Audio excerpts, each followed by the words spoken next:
Some viewers may find the following video disturbing. Viewer discretion is advised. Hey everyone, welcome back to Board Games Unlocked, and Brad and I are doing another top 10. This time it is about games that no one talks about. Now this is kind of a very vague title because it can be taken in a bunch of different ways. And that was intentional because I was curious as to how you took this idea. Because the way I took it in a couple ways. One, I kind of went and looked at who won certain awards. Um, and maybe like, okay, does anyone even still talk about these games? But mainly I kind of went for almost obscure games that I do remember people bringing up, like this is the killer of this game, this is the killer of this game, and nothing, like complete radio silence.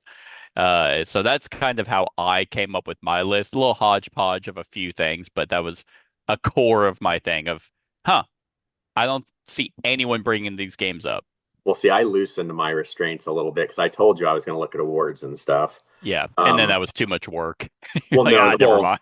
I this was a tough one to make because not because I was having trouble finding games. It was because I could probably make a top 50 out of this because there's so many games, that I was looking and it was hard for me to pare it down at some Oh point. yeah, So these are games that, for the most part, were like really, really popular when they came out and for a few years afterwards. And whereas they're still getting played now, you just don't hear anything about them.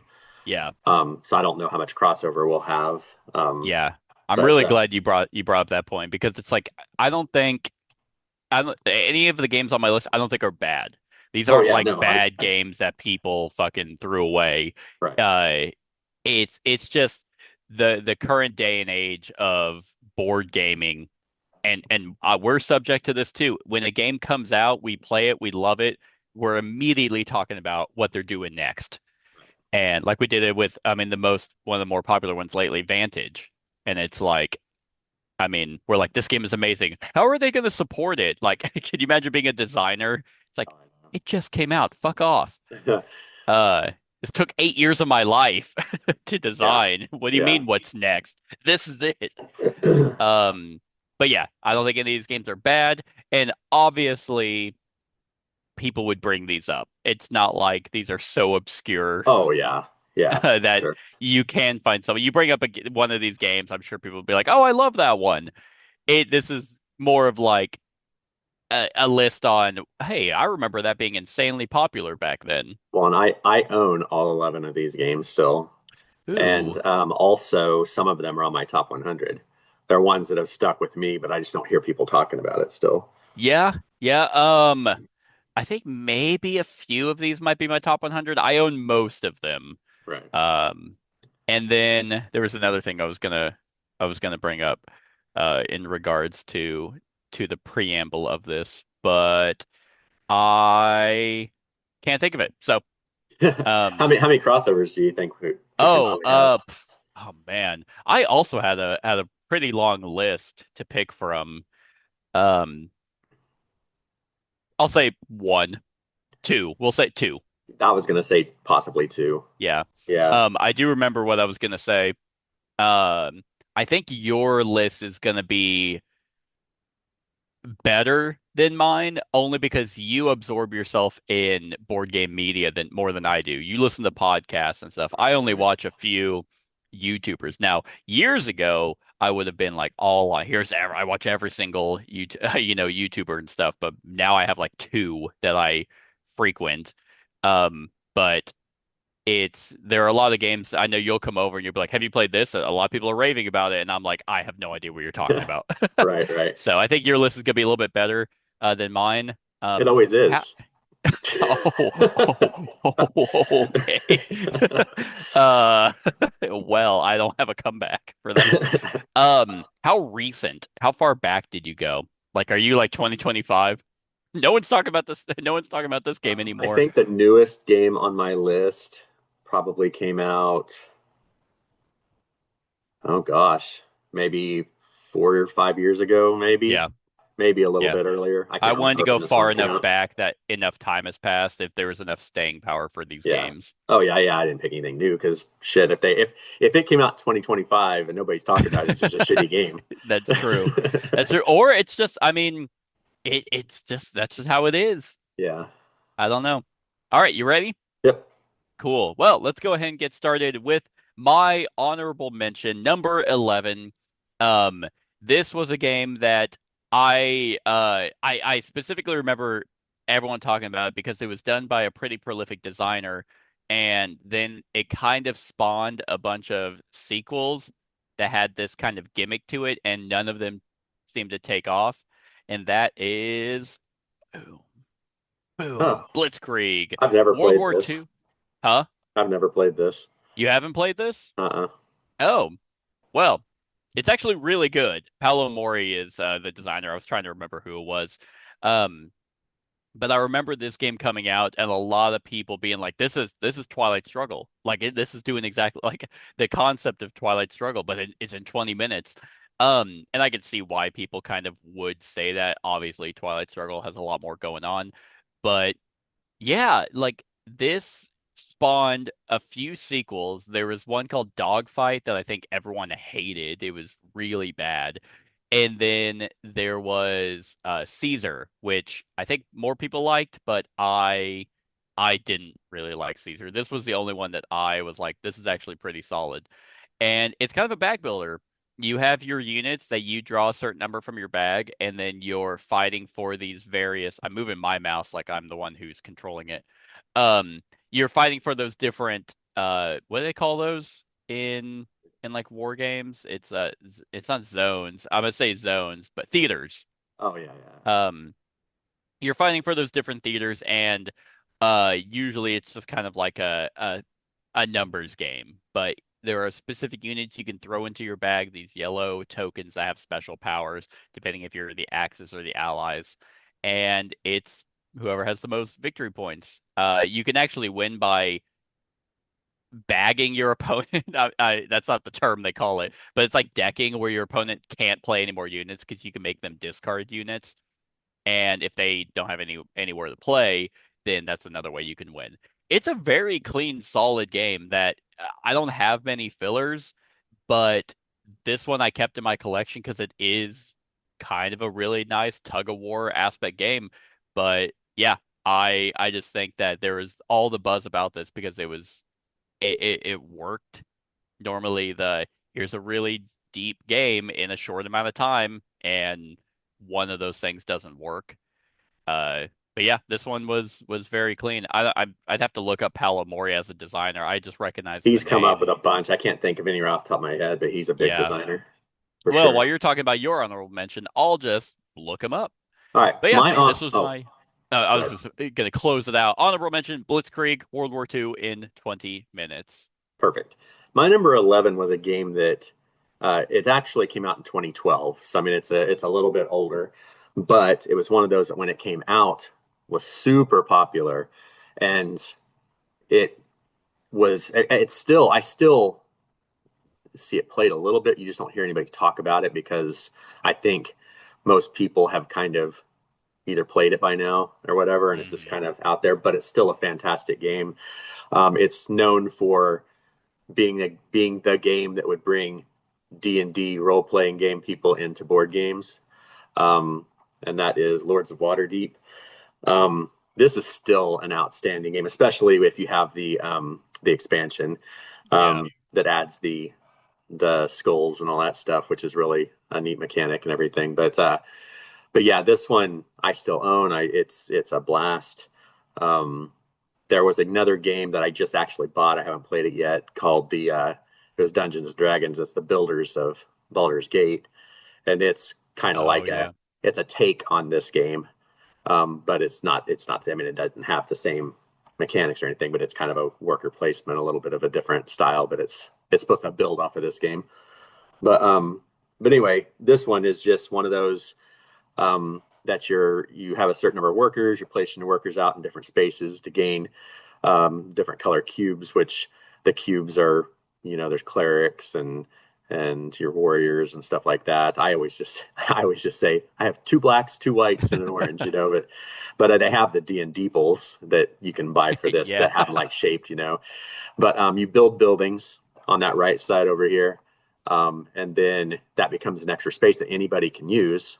If somebody else uses it, then the owner gets stuff from it. So it's kind of a neat deal. You want to get some buildings out for that. It plays over 4, 5, 6, 8 rounds. Um, and the cool thing about this also is you have those cards that are like your quest cards, and if you read the flavor text and stuff like that, it's kind of neat. Um, and then when you start playing the expansion, it adds other locations, but then there's that whole skull aspect where the more you have at the end of the game, the more points you're going to lose, but you can kind of do stuff to get rid of them. You can do stuff, Yeah. and all that stuff. But this was one that um, I know it's older games people don't talk about a whole lot, but this was one that Yeah. lasted quite a long time, and I think it's still still solid to this day. I played it not too awfully long ago, and Yeah. and it's still a really good game, and it just doesn't get talked about a whole lot. So that's why I put it as my honorable mention because it's one of those that's still kind of This one I think kind of rides that line because if you were to bring up gateway games, this is almost everyone's go-to for a yeah lot of it. For yeah the exact reason you brought up with it got D&D players into the hobby, and I think that gives it a significant staying power, but I also agree with you just because was you run that risk of being the first but then everyone else improves upon your system. yeah But there's those tried and true games. yeah. Uh, yeah, no. Do you think this is one of those games that the expansion is needed? You don't have to. I mean, it depends on Yeah, what your purpose of the game is. Like, I wouldn't use the expansion if you're playing with beginners and stuff yeah, like that because it adds a couple more the skulls is something else you have to teach and stuff. Just playing the base game was fun enough, and before that expansion came out I played this a ton, just the base game. um, so if you're using it as a gateway or a teaching game to get people into board games and just do the deal, but once you've yeah, played it a few times and you understand the game, yeah, you need the Scoundrels of Skullport expansion just to kind of give you more variety and yeah. stuff. And that's the other thing, kind of, I could have brought up at the beginning of this list is your game, if it's not supported, and there's nothing wrong with one and done games. But yeah, if it's not consistently supported, it's gonna fall by the wayside for Right. games that are. Um, So yeah, this is that's a good pick. Yep, and I'm excited to Um, try the Builders of Baldur's Gate just to see what's similar about it because I think it's a 2025 game, or I think. I think so too. Yeah, so I want to try it out before we make our end of the year lists. For the record, before I hop to my 10, Paolo Mori designed Ethnos, Yep, Libertalia, yep. and he co-designed the Pandemic Fall of Rome. Oh, that's cool. Yeah, And I mean, yeah, he has his he listing has on a lot of things. lot of credits, but Yeah, those were the ones that like he was or Fall of Rome he wasn't sole designer on, but right. the other ones he was. That'll work. Okay, my number 10 was another game. Funny enough, it's another two-player game. This one I was late to the party on. And it did actually get an expansion that I have yet to try. But this kind of was another one that I remember being almost a classic whenever people would bring it up years later, and that is See, Targi. I have this and I have not played it yet. It's so good. Yeah, Targi is so good. I remember playing it for the first time and it just has that very clean gameplay with a lot of strategy to it at with it being a two-player game. Um and for all those reasons that's what people kept talking about. But yeah, as I mean, I don't remember when this game came out, but they did spawn an expansion. Surprisingly, I don't remember it really bringing this game back. The expansion came out and I feel like it reminded people how good the base game was, and it's like, oh, let's replay it, and then you just never heard anything about the expansion. yeah. I was going to Uh, ask you, but I forgot. You said you didn't hadn't played it yet. I was going to ask you if it I was own needed it. or not. Yeah, I own the expansion. I never tried it because the base game is it's almost like you don't need an expansion for this.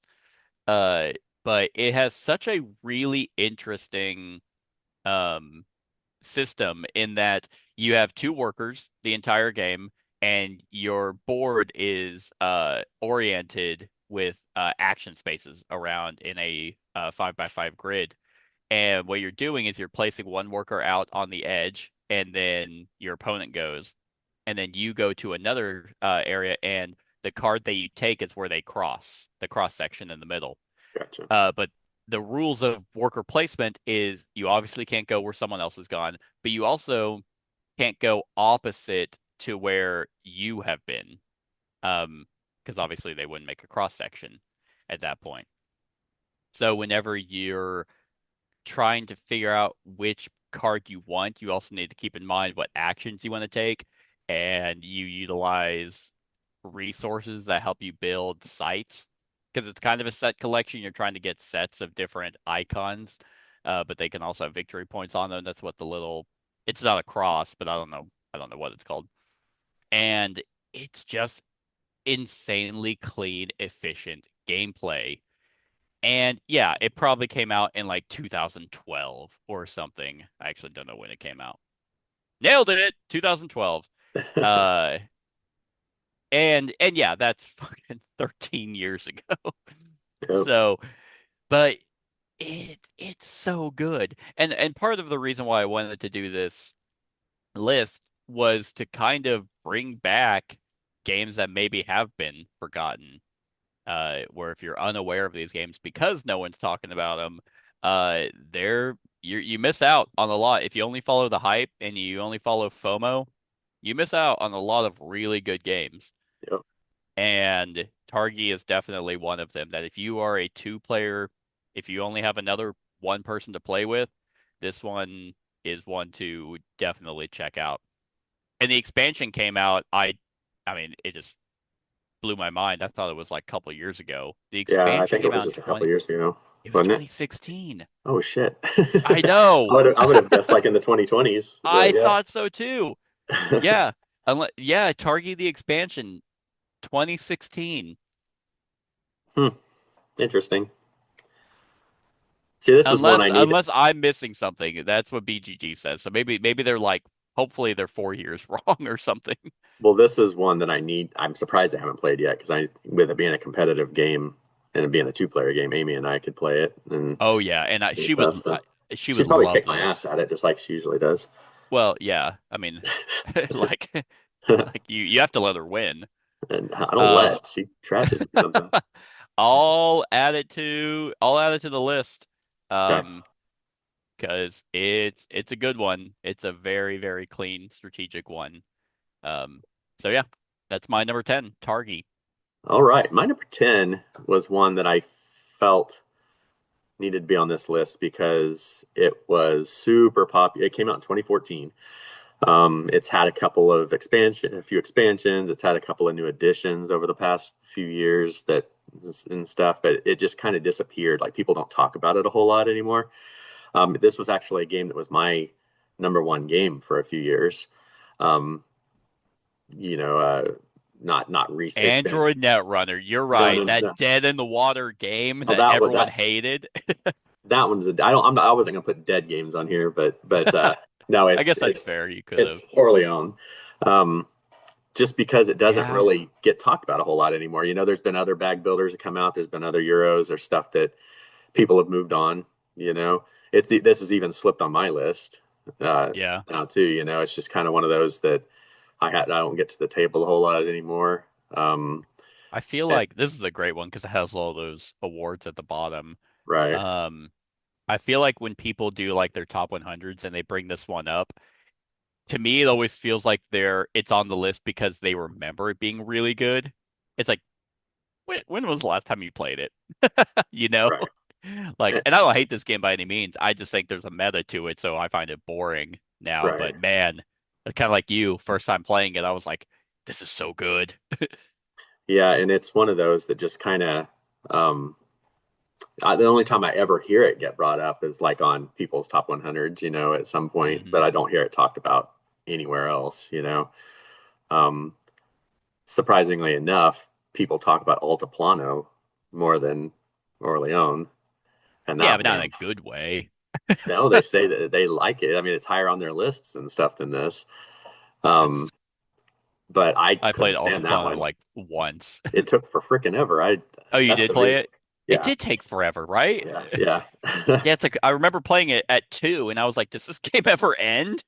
yeah. But this was kind of the first game, to my knowledge. I'm sure there was more, so I'm sure I'll get corrected on this. But bag building, was what this one really brought bag building in, Hmm. and I think there was a lot of bag building happened after this.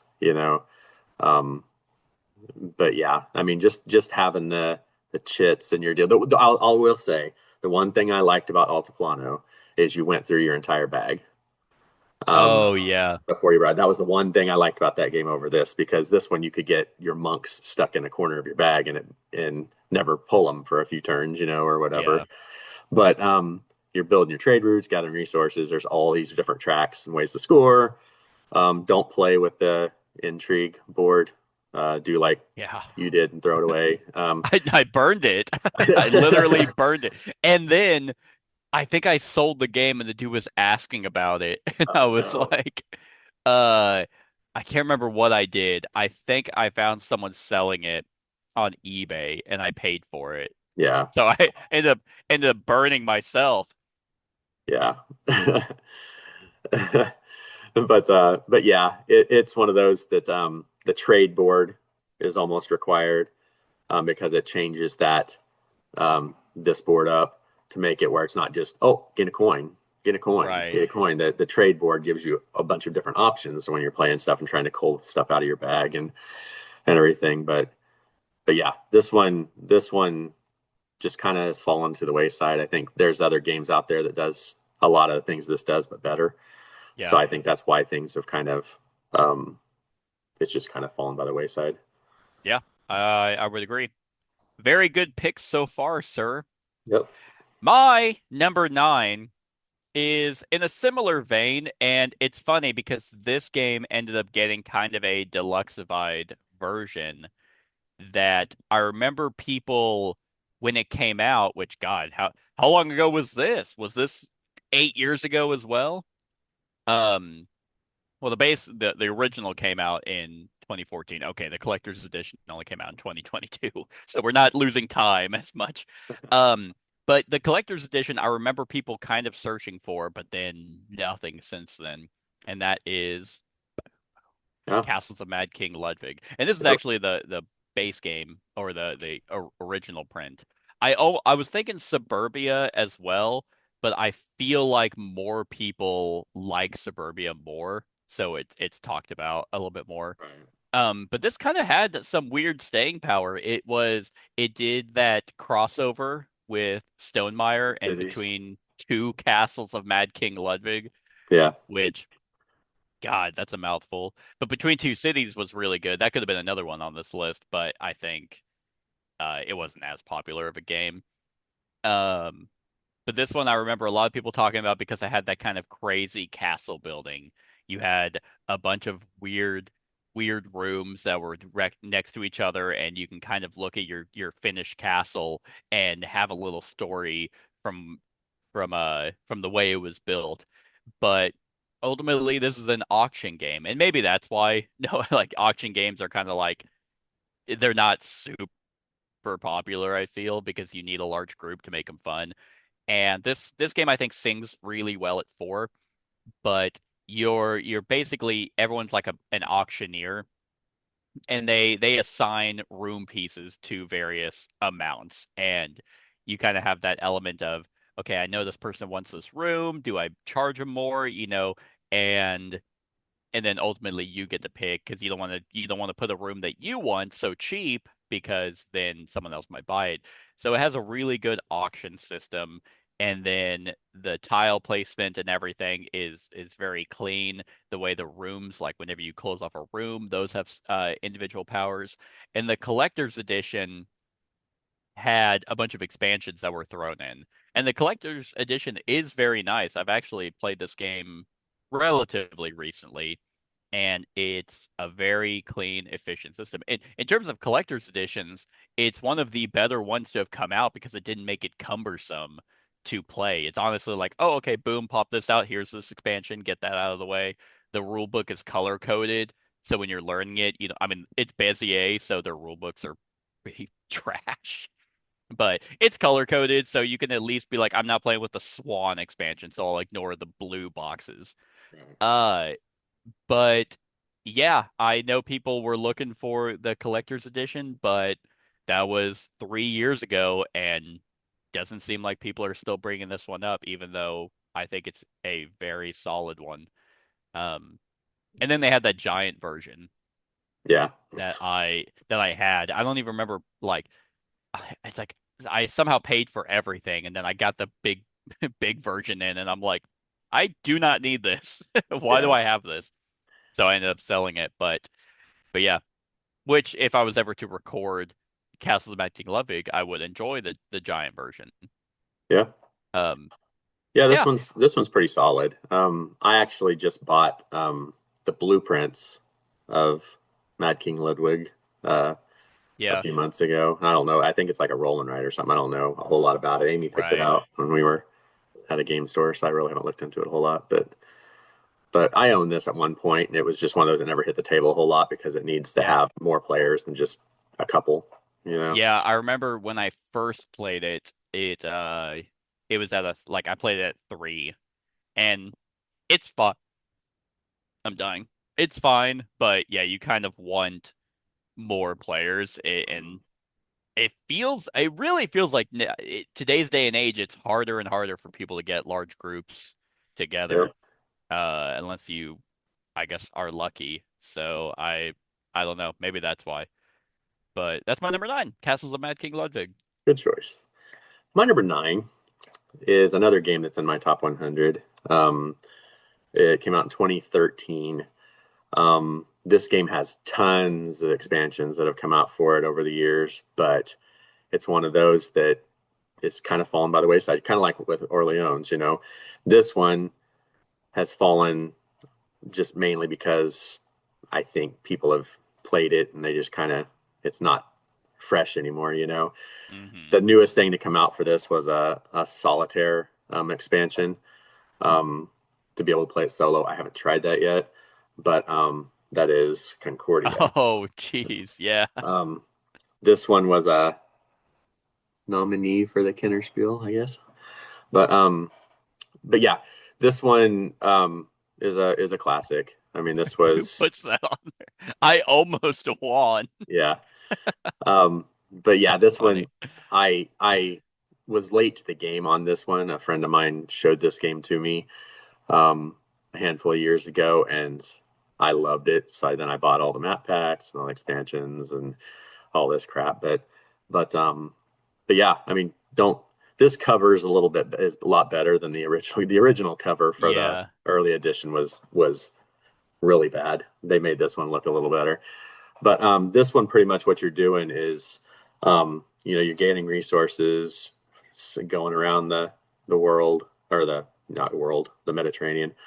The thing that this game kind of brought to the table as its unique mechanic that has been used more after this game came out was the your hand of cards. You know, everybody has the same hand of cards at the start of the game. You play these cards, but they don't come back into your hand, and everybody has this one card in your deck that you play that pulls all the cards back to your hand.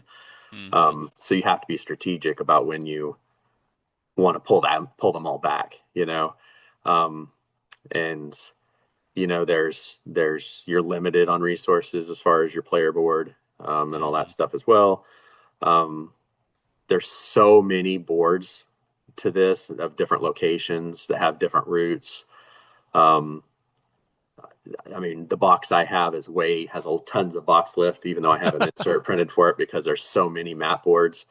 Yeah. And then I have the Salsa and the Venus expansion for it as well. But this is one of your, it's not going to pop. It's one of your multi levels of tan euros and stuff like that. But this is just one that I adore, and it just doesn't get talked about anymore.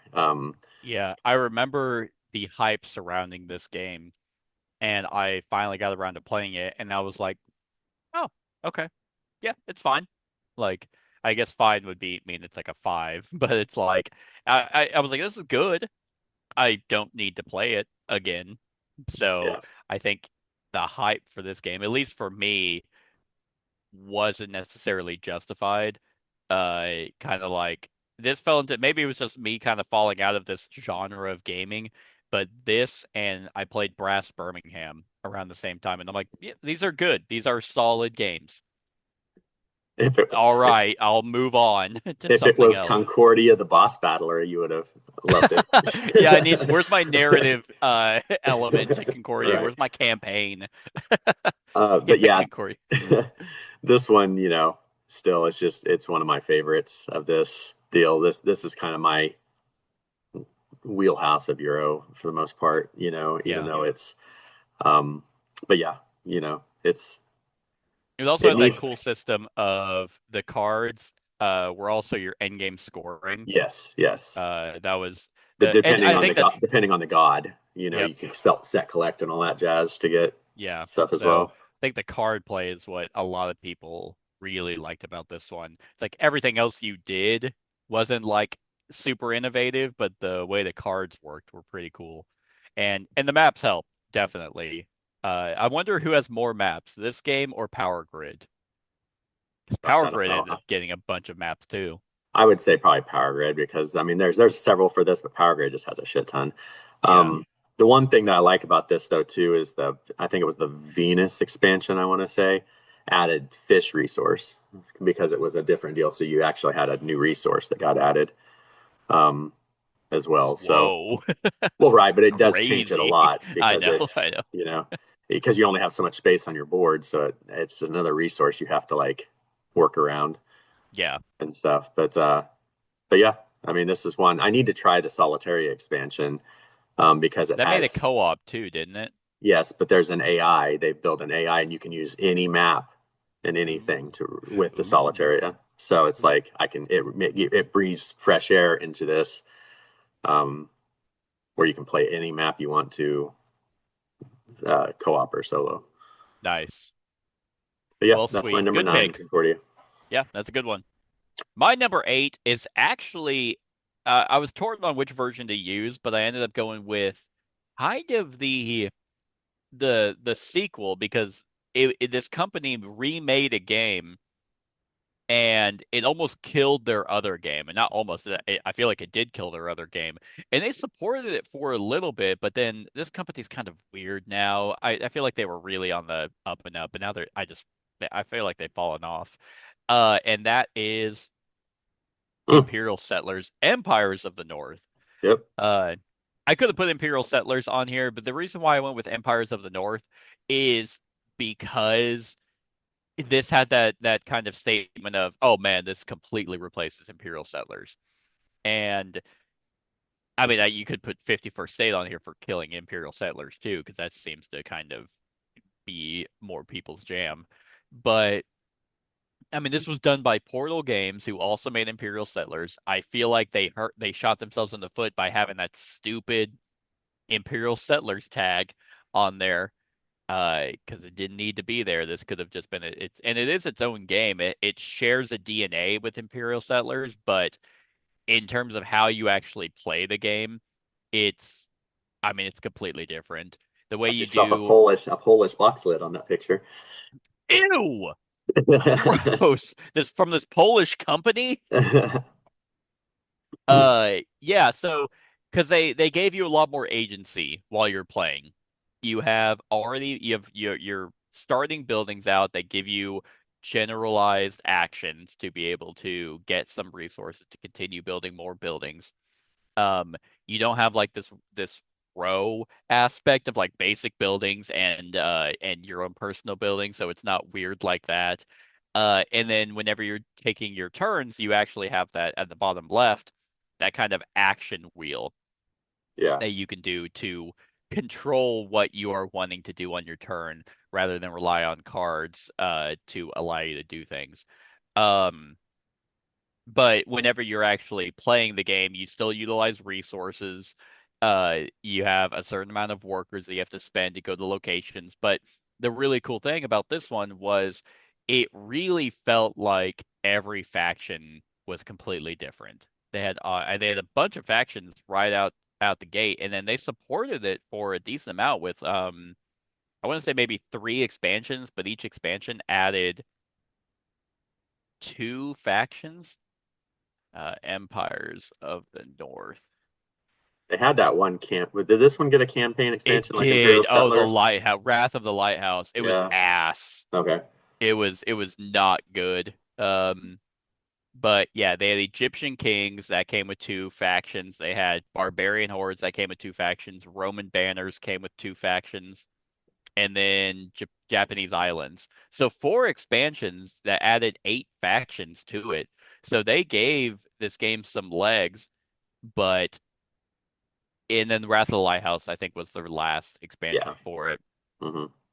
I wish companies would kind of, whenever you're playing a video game, almost a live service game or a game that, has been getting DLC, typically they will do an announcement. Hey, we're done supporting this. We're moving on to something else. Like I literally just played a video game the other day that they made a statement. They were like, hey, it was a RoboQuest. It's a roguelike.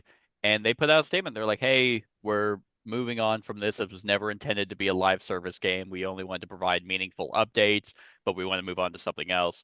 And I was like, oh, now you know. I wish board game companies would do that. So we're not left waiting like, are they done? Is this dead? Probably depends on if they get desperate to get more money. Because That's well, true. because Dominion was dead a few years ago. They'd said because the designer of that said this is the last expansion, and then all of a sudden they've been pushing out shit tons Yeah, more. I do remember that. Yeah, I So guess it's because like Dominion is not on my list because that game, you want to talk about staying power, Dominion somehow is still kicking around, and I love it. But I mean, or Everdell, they're like, all right, this is it. Everyone got their storage solution. Oh wait, we need money. Uh, we can't. We already gave you the box. let's redo the core box of the base game 500 Yeah, and times. now there's water. Yeah. So I do really like this game. Do I still own it? I don't even know if I do. I Oh do. yeah, I do. Yeah. I do still own it. It's like it's right behind me. But this one is a very good one. I think it does beat Imperial Settlers like in every way. And if you're wanting like a kind of a pretty solid civilization game, then this one is certainly one to check out. But it's on the list mainly because it's from the same company.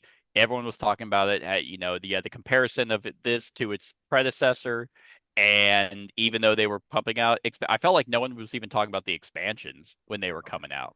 Yeah. Uh, I did reviews on each of them. Um, and then I was gonna do a series on the Wrath of the Lighthouse, but I hated it. So Yeah. I was like, whatever, this is not gonna be worth my time for me to bitch This for this 6 games. this was one of the ones that was on that I had to cull off of my list to make my top 11. Oh, it was on your short list. Yeah. Nice. Yeah.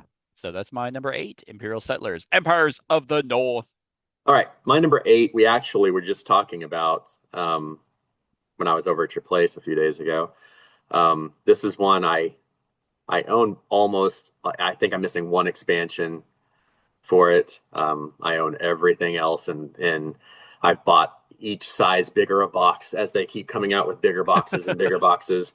I know there's another expansion coming out, but I just don't think anybody talks about this damn game anymore. It was a 2012 game, and it's smashed Oh, up. This was a really, really hot game there for a while. I mean, they were pumping so many expansions out. They were having these tournaments that you could get on their website and vote for the next factions and all that stuff. I mean, they had all right. this stuff going. And mechanically, it is a great game. I still own it, but I haven't played Yeah. it forever. Yeah. And I kind of just stopped buying them because I still have all these tons of expansions that I are still in shrink. Like I've taken them out of the box and I put them in the biggest, geekiest box or whatever, and they're still in shrink, like the cards. And it's just like I have so much for this game still, and it just doesn't get talked about anymore. Like this expansion, a really popular game when an expansion is like, oh, we're gonna throw, there's an expansion coming out. You see people talking about it. You were just talking about that with your last game with Empires of the North. People weren't Yeah. really talking, and nobody. I like if didn't get those emails from AEG every now and again talking about it. It's like I wouldn't even know an expansion was coming out for this. Yeah, it's And so weird because AEG, and I actually kind of like the way they're doing it. Their expansion extravaganza or something. They're just like, hey, we're going on Kickstarter, a new expansion to every game we make. There's a new, and the latest one, they're doing a new War Chest expansion. I was like, ooh, and then last one it was Tiny Towns, Cubito, I was gonna say Starbase, um, base.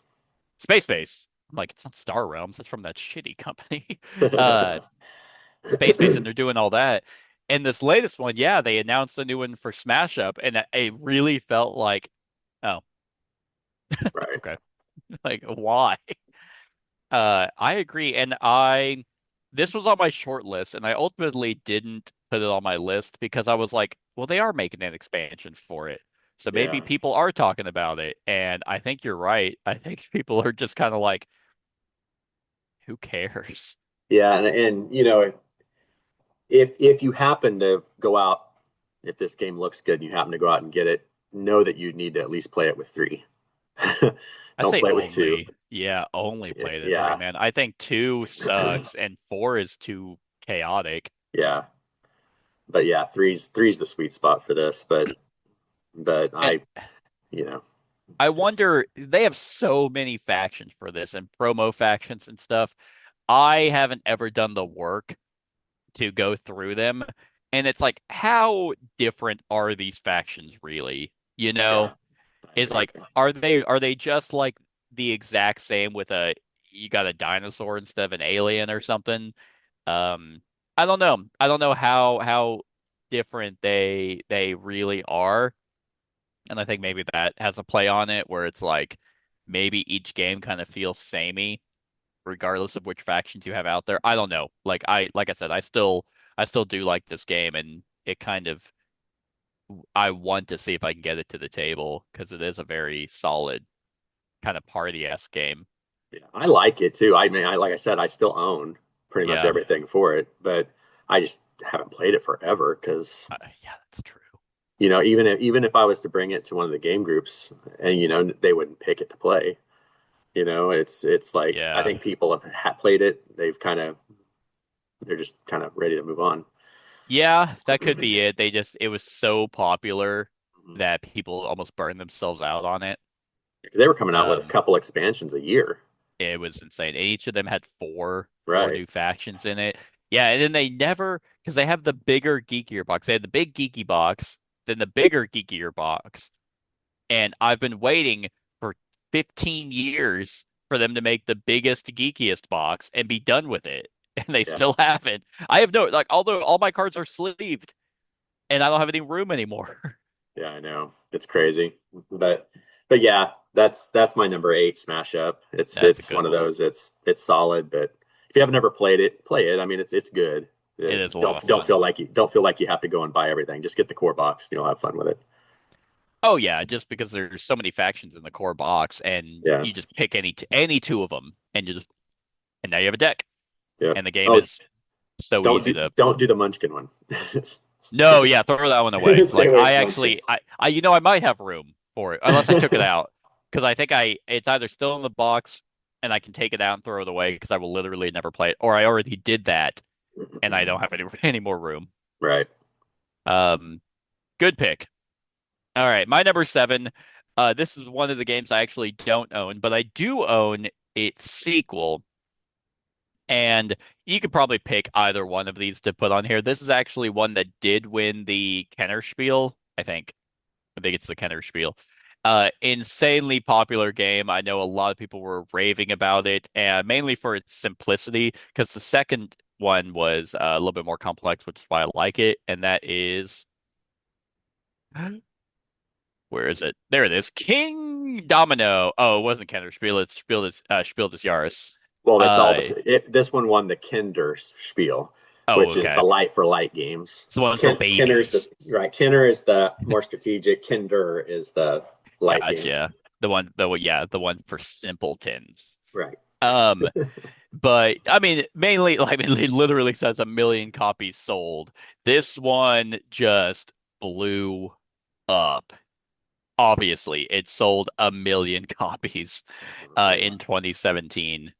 That was forever ago, and it's dominoes.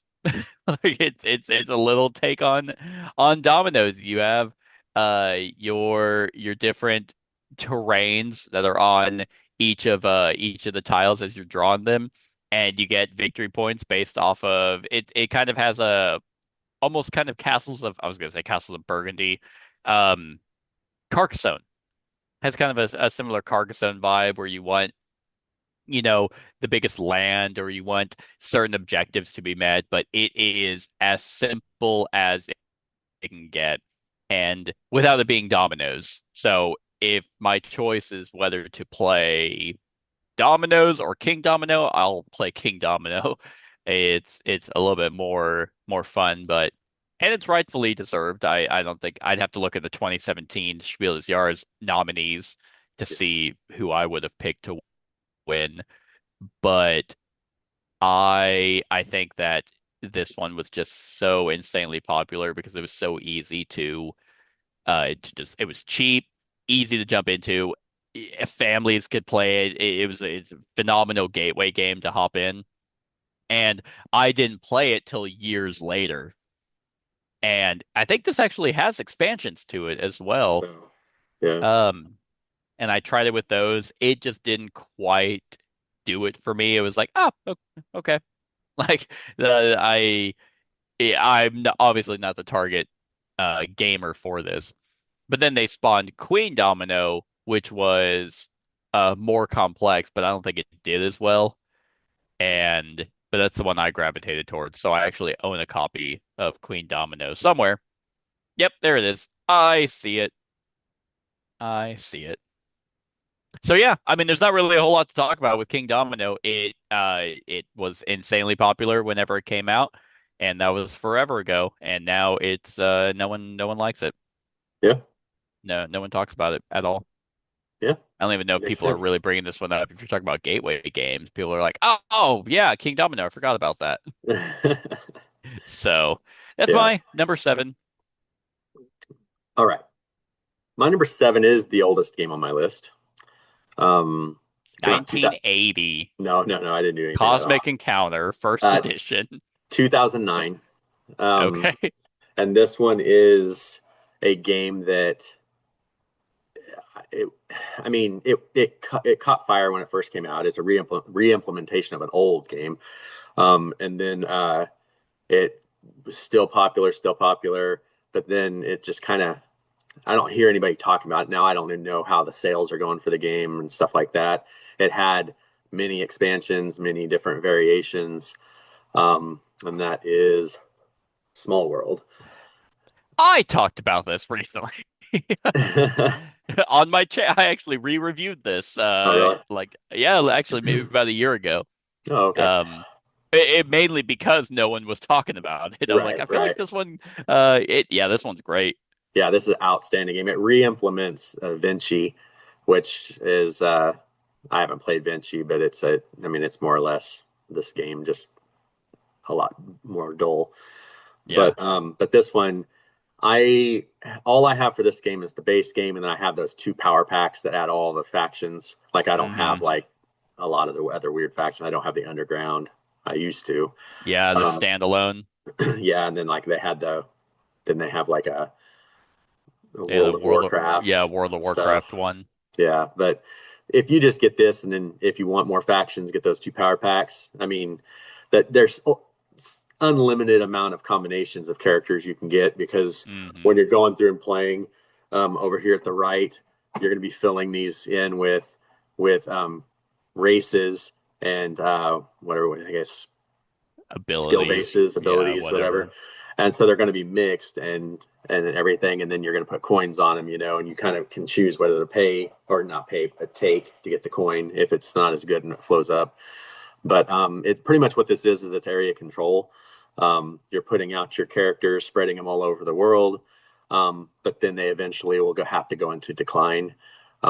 So once they go into decline, then there's a strategic point where you need to, pull them off the board and get a new faction, a new race. And you're just battling it out. Looks like this is a lot of tokens out there, but And they but just yeah, don't know when to go into decline. They're just like, exactly. we don't understand. But there's just a lot of neat stuff with this, and I think I played this shortly after it first came out, and I bought it, and then I never could get it to the table because I couldn't play it with anybody, and I sold it, Yeah. and that's when I had everything.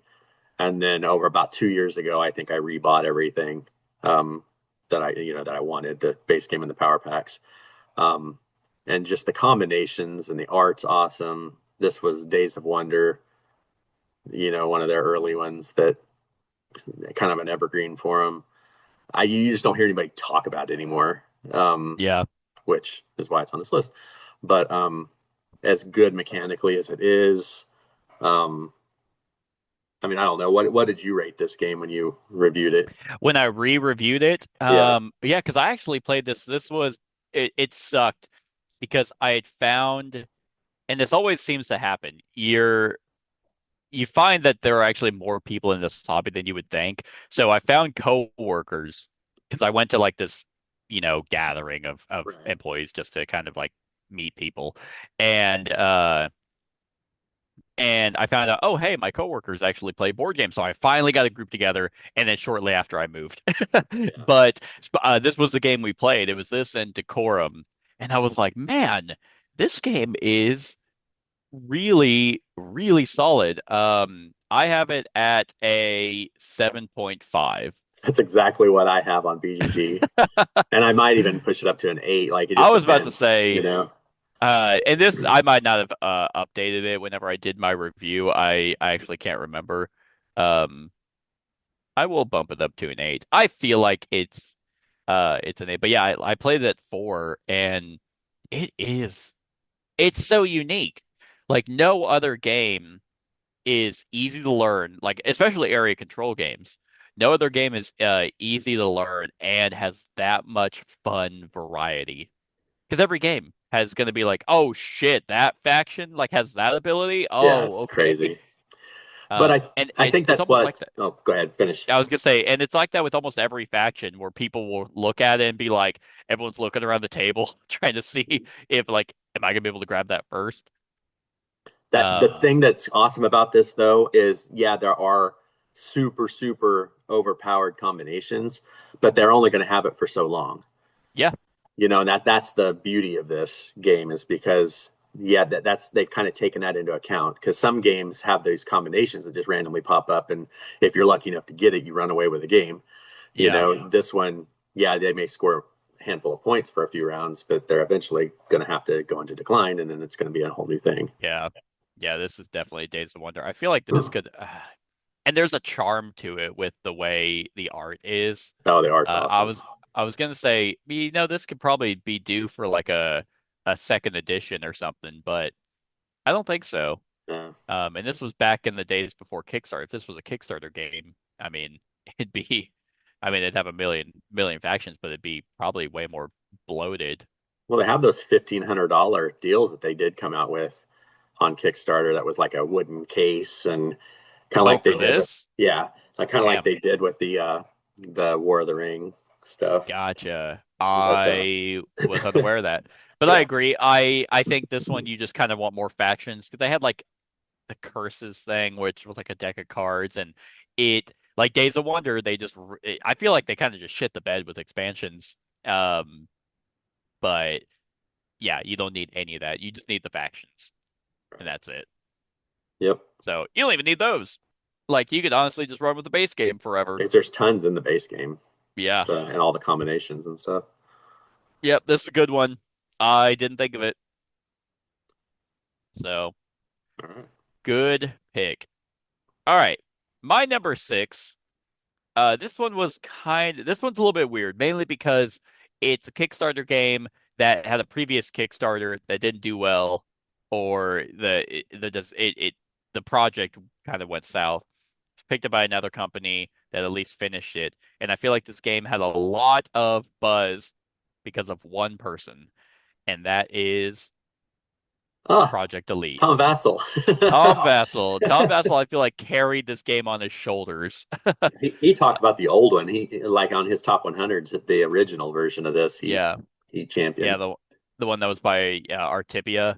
I forget the main story. I think it was something along like the project was kind of either mishandled or people freaked out and threatened or harassed the designer that got him to quit the industry um because people just suck.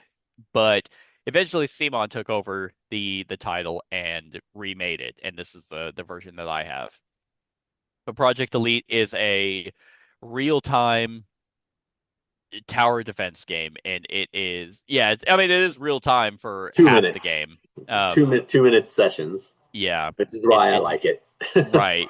It's bursts of real time that is just chaos and absolute fun.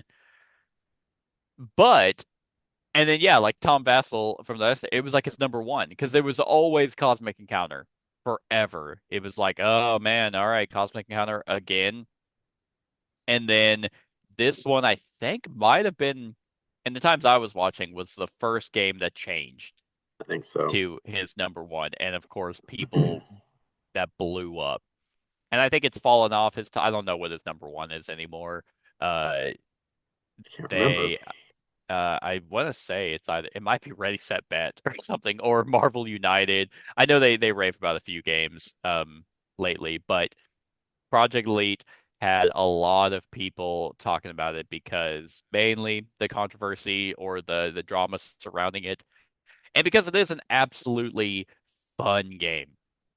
I think that this is one that I always plan to get to the table every time I go to a game day, and then I just never never do for whatever reason. But the tower defense element, the chaos with rolling the dice and killing a bunch, I mean, those tan minis are just mobs. They're cannon fodder. You just feel amazing whenever you're playing it because you're just running out and just kill. Like it's like you kill swarms of enemies. Next round, you have a game plan on an objective to try and do, and then you reset the board, more hordes, and then you're like, okay, shit, that's a lot. More bosses came out, but then everyone is involved in just gunning down. I have rail gunning down a line and just killing a bunch of them.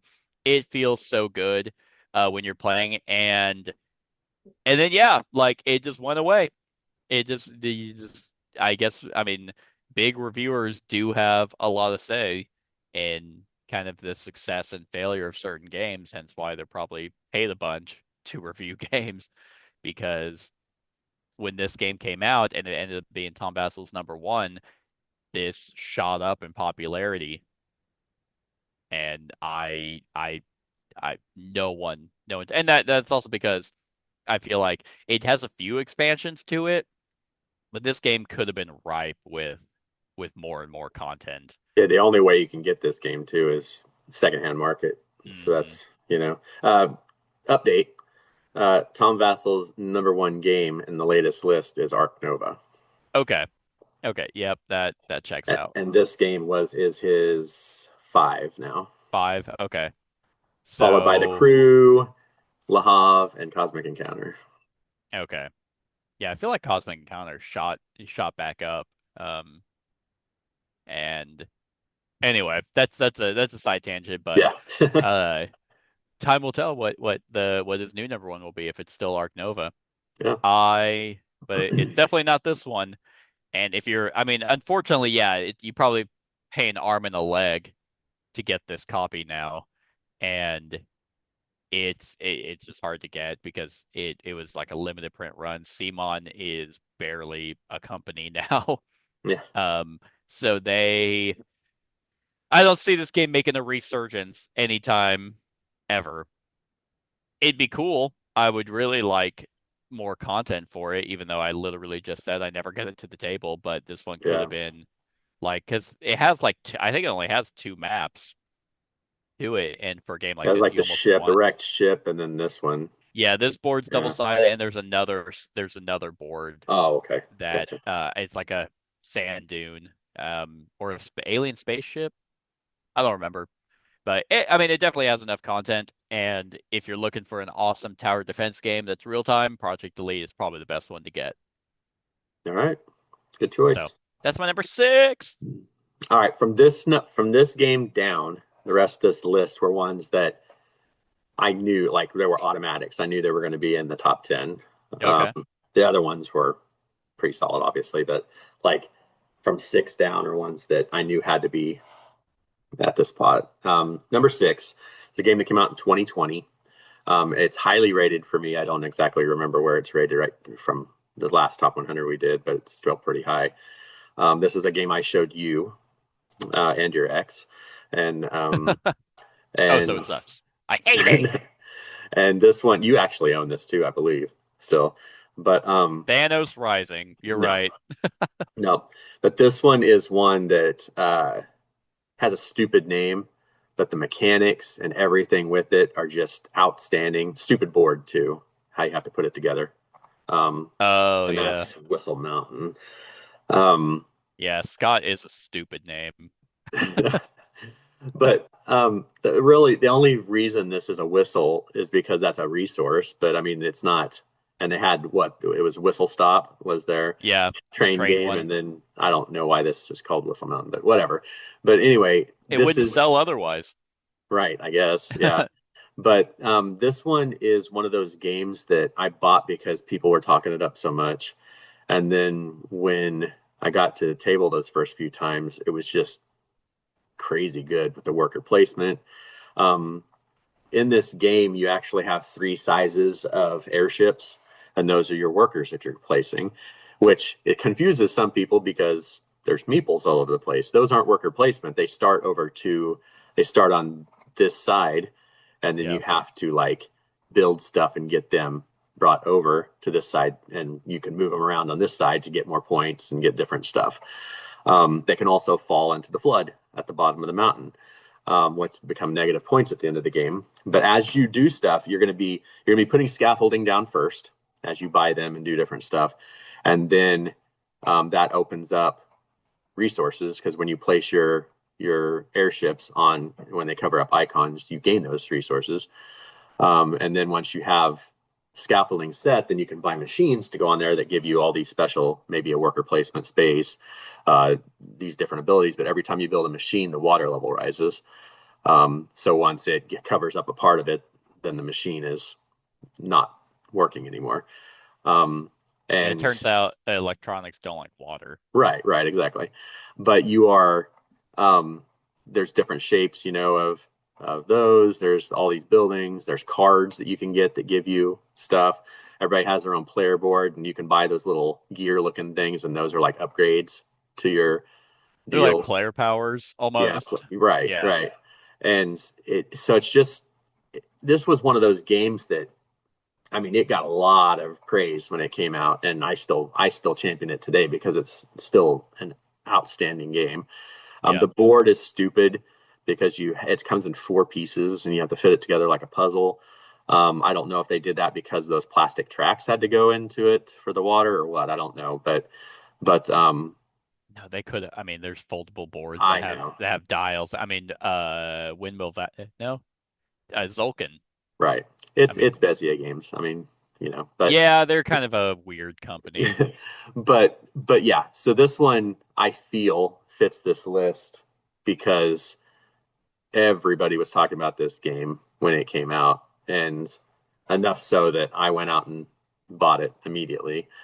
And then right now it just kind of there's one expansion that is a print and play expansion called Outlaws, and it brings in solo play. I need to print it off and try it Oh out yeah. to get it. It's available online on BGG, but I just haven't printed it or anything yet. But yeah, I mean, there's a lot of decision making with this that you have to do, and odds and different odds and ends. It's just there's a lot of good about this game, and it just doesn't get talked about anymore. I don't see it on anybody's like top 100s or anything anymore. Yeah, no, I Stuff agree like with you. that. But I think this is a good pick. We need to get this to the table again. yeah, I love it. All right. Good pick, sir. My number 5. This one could honestly be a little bit higher, but I mean, there's no real rhyme or reason for this list. I guess it's kind of like I ordered it in games I feel are more obscure. But this one, funny enough, was another game that was constantly talked about by the Dice Tower. And it did end up getting a second edition. I don't think that helped it at all. But this was almost a staple for a lot of people back in the day. And I'll be surprised if you might be like, "Oh my God, that's a game that was made." And that is Oh no. Mission Red Oh, Planet. that's the third edition cover. Well, I didn't tell her which one. I Yeah, just put yeah, Mission yeah, Red Planet. Um Dear God, there's a third edition. See? Like it's like yeah. they they made 3 editions. Uh-huh. I Yeah, didn't because even know Madigo did they own. I I thought it don't was know. Fantasy Flight at the beginning. Oh, it says Uh, second, third edition. This came out 10 years ago. Jeez. So the first edition was in 2005. Yeah, That's there's not there's another box that because I've seen the first edition, I've seen this, but there's another box that I saw the most of because I've played yeah. this. I played this once, and it was like a reddish orange colored Yep. uh, cover. Yeah, I don't do I still own this game? I'd have to hold on, hold on. I'll have to take a look. I don't think so. I don't see it. I think I ended up getting rid of it, but yeah, they this one funny enough, another Bruno Cathala game. Yep. Um I wasn't even aware of this cover. But yeah, this one was also by the Dice Tower. I feel like this was always on maybe Sam Healy's list. Mhm. And it kind of has a really cool system. It's another area control game. Oh, that's the There's cover. the box. That's the cover that Yeah. I had. Fantasy Flight. It was Fantasy Flight who had it first. Yeah. But they don't make They don't games make board that games aren't. anymore. Yeah, they don't make board games. They only make two card games, Marvel Champions Arkham. and Arkham. And I guess Star Wars Unlimited now. Oh yes, yes, the Primo. So yeah, they're an IP company that just kind of prints cards. But yeah, this one had a really cool element. It was an area control game where you were assigning uh workers essentially onto various rockets to try and launch them onto sections of the map for victory points or resources. And everyone had kind of like where you were saying with Concordia, everyone had the same hand of cards that you were trying to play. And that, I mean, that's been done in a bunch of games, and it's a tried and true method that's really cool. But each of these cards had an initiative value and a power on it, and some of them could be used to launch your thing first. Some of them could sabotage someone else's, where it's like if you see someone loaded up on one area or one ship, and they're trying to go to number two, you can sabotage and make them go somewhere else. So it was a really kind of like read your opponent, bluff kind of game, playing your hand of cards at the right time so you got people to the right spot that you needed it to. It was a really cool system that apparently had a third edition. Maybe it's the same exact game as the second edition, but Madigo took it over. Yeah, and they So probably they just had just their own cover and shit. they had to do their own cover. But goddamn, came out 10 years ago. Yeah, And that probably explains why no one talks about it, or people were unaware that Madigo took it from them and they probably didn't market it. They're just like, hey, we have this in our catalog, and no one's looking for Mission Red Planet. right. I don't know. Uh, but it definitely has a pretty solid like gameplay loop to it. And again, maybe it just wasn't really supported. Has no expansions, at least on the second or third edition BGG page. So that could have also been a reason. Not that I could think of, yeah, I can't even think of an expansion of what you would do for this, because it's called Mission Red Planet, so you can only do so much for it. It's not like your Mission. I was gonna say Blue Planet, but that's Earth. So it's like, all right, hey, we already made it. We're here. Um, yeah, Or wanting to leave. It's everybody's or wanting yeah, to leave. we were like, can we get off this? Yeah, because they have the moon as like a side area you can go to. Um, and I don't know, maybe that's just why, but I know a lot of people were talking about it back in the day, and now no one is. Yep. So that's my number five, Mission Red Planet. All right. My number five is a game that um, they supported quite a bit, but I think after its predecessor came out, it kind of made this one disappear from people's lives. I think the only people that play this game now are the ones that play this game to be prepared for the new version, if that makes sense. Oh, okay. And that is Role Player. Oh, Um, interesting. the base game of Role Player, just you just don't hear anything about it anymore. It's always Role Player Adventures, Role Player Adventures.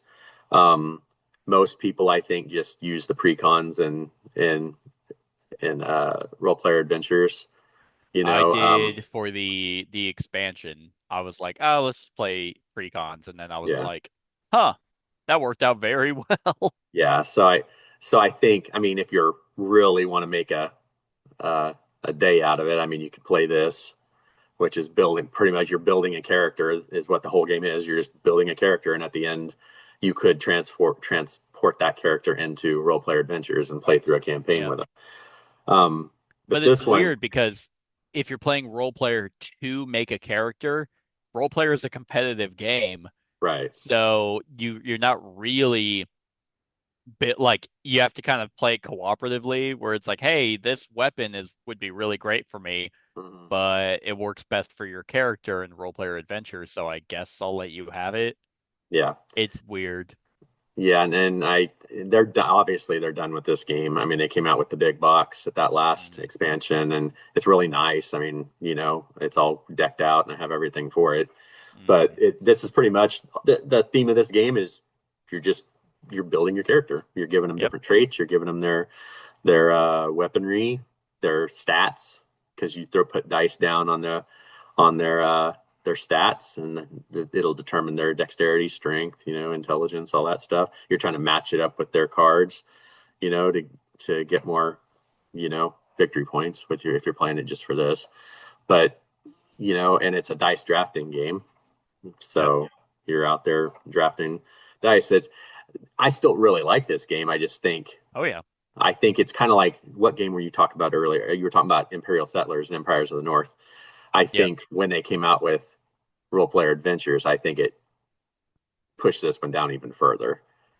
This one was kind of falling off anyway, but then when they came out with the campaign and stuff, I think this one kind of got shoved aside even more. Um, Yeah, because the tie, like you said, the tie-in of being able to take your character from this and throw them into to role player adventures, that sounds good on paper, but in practice, it's just so much easier. Like, because they have a bunch of precons. right, Like, you can just look at them and be like, okay, and they have a little backstory, so it gives you enough. And role player adventures isn't really a role-playing game. right, It's a narrative game that you can try to make decisions based off what your character can do, but yeah, I would if I'm playing this, I'm playing it to play the game, not to be like, now let's jump into role player adventures. right. And that's what anybody that's watching this that hasn't played Role Player. I mean, because I was hesitant on it to start with because I was like, I'm not a role player, a role playing guy, Yeah, RPG. Um, and I kept looking at this and I was like, oh, you're just building characters, blah blah blah blah. But then I finally bought it and I was like, damn, this is good. it's so Like fun. yeah. And so if you have not played this and are looking for something, I mean, this is a top notch addition. Yeah. The base game is good enough, but then actually the Monsters No, and Minions expansion yeah. is almost needed. But Yeah, because you find yourself wanting to do more. You build the yeah, character and you're like, oh, what do I do now? And yeah, then it monsters and minions actually lets you do something with them. I think the fiends and familiars you can. yeah, that Eh, one's take it or leave it. But the monsters and minions, you actually get to fight little minions, and there's a big monster that you had to fight at the end too. So yeah, yeah, I would say that one's added. But this is a good pickup if you haven't played it. I mean, don't get scared off by its description. right. When you read the back of the box or whatever, it's a really really cool game. The art's awesome. Thunderworks Games does The really good This game was compared a lot to Sagrada, because they were both dice because of the dice drafting placement. because of the Yeah. dice placement. You know, this came out first. Oh, really? It did. I looked it up. Interesting. Role Player 2016, Sagrada 2017. Which Sagrada did something a little different with their because they had the cards that you can't put these next to these and blah blah blah and all that Yeah, stuff. yeah. This They one had you can put these dice anywhere on your board if you want, but if you want to maximize, you want to place the right color that these show, Yes, you and your wanted the right numbers. color in the right spot. You wanted your stats to be the right way, and then also you got an ability based off which, like, if you put a dice into strength, you get to flip a die. Right. So they are completely different games in how you use the dice, but I remember those two were always often compared because they out roughly around the same time. Yeah. Um, and Sagrada was actually almost on my list for it. I didn't consider role player. Um, because of role player adventures, and that is still talked about. But yeah, I Right. think I still think out of all the games that are on your list right now, I think it's like, oh yeah, I guess people aren't talking about this one. Right. It's adventures, which And is to be honest great. with you, I don't know which one I like more between adventures and this because there's a simplicity and a fun of just building your character Yeah, or diving into a big campaign. It's like that's kind of whatever you want to. That's why I own both still, is just yeah, because if I want to sit down and just play a game like this, that's pretty easy to teach and to go through, I'll do this. But campaign games, as we know, are we both have so many campaigns that I know. you know. So Yeah, it's. I mean, and then the role player adventures. This company is doing weird shit with it now. They brought out that quick expansion, and their latest one is like a chapter.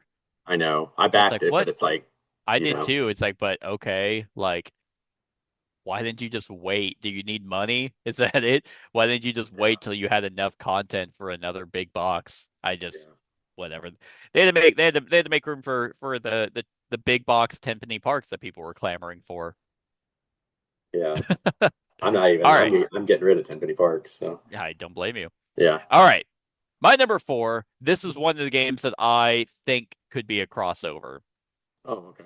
And this is a game that both you and I, constantly praise, even though it's been a hot minute since we have personally played it ourselves. One that we had kept hearing whispers of an expansion that just never came to fruition. And I mean, it's been 30 years at this point, so I think it's fucking dead. But that is Oh Elysium. yeah, yeah. No, it's not on my list. It's not. You No, I forgot all about this game. fucked it. It You're would have not been on talking there. about it. Yeah, I know. I totally forgot about this game. Um, Funny enough, I actually was talking about this because it has that element. I was playing Tyrants of the Underdark just a couple weeks ago, and both those games have that element of kind of like making that decision of when to remove cards so you can't like you get more points for them. It's like they're no longer usable, but you're going to get your victory points that you need to actually win the game. But yeah, this one I feel like was this one that people were saying was like a Seven Wonders killer? Was that ever thrown around for this one? I don't think so, just because What it's not was? anything like it, really.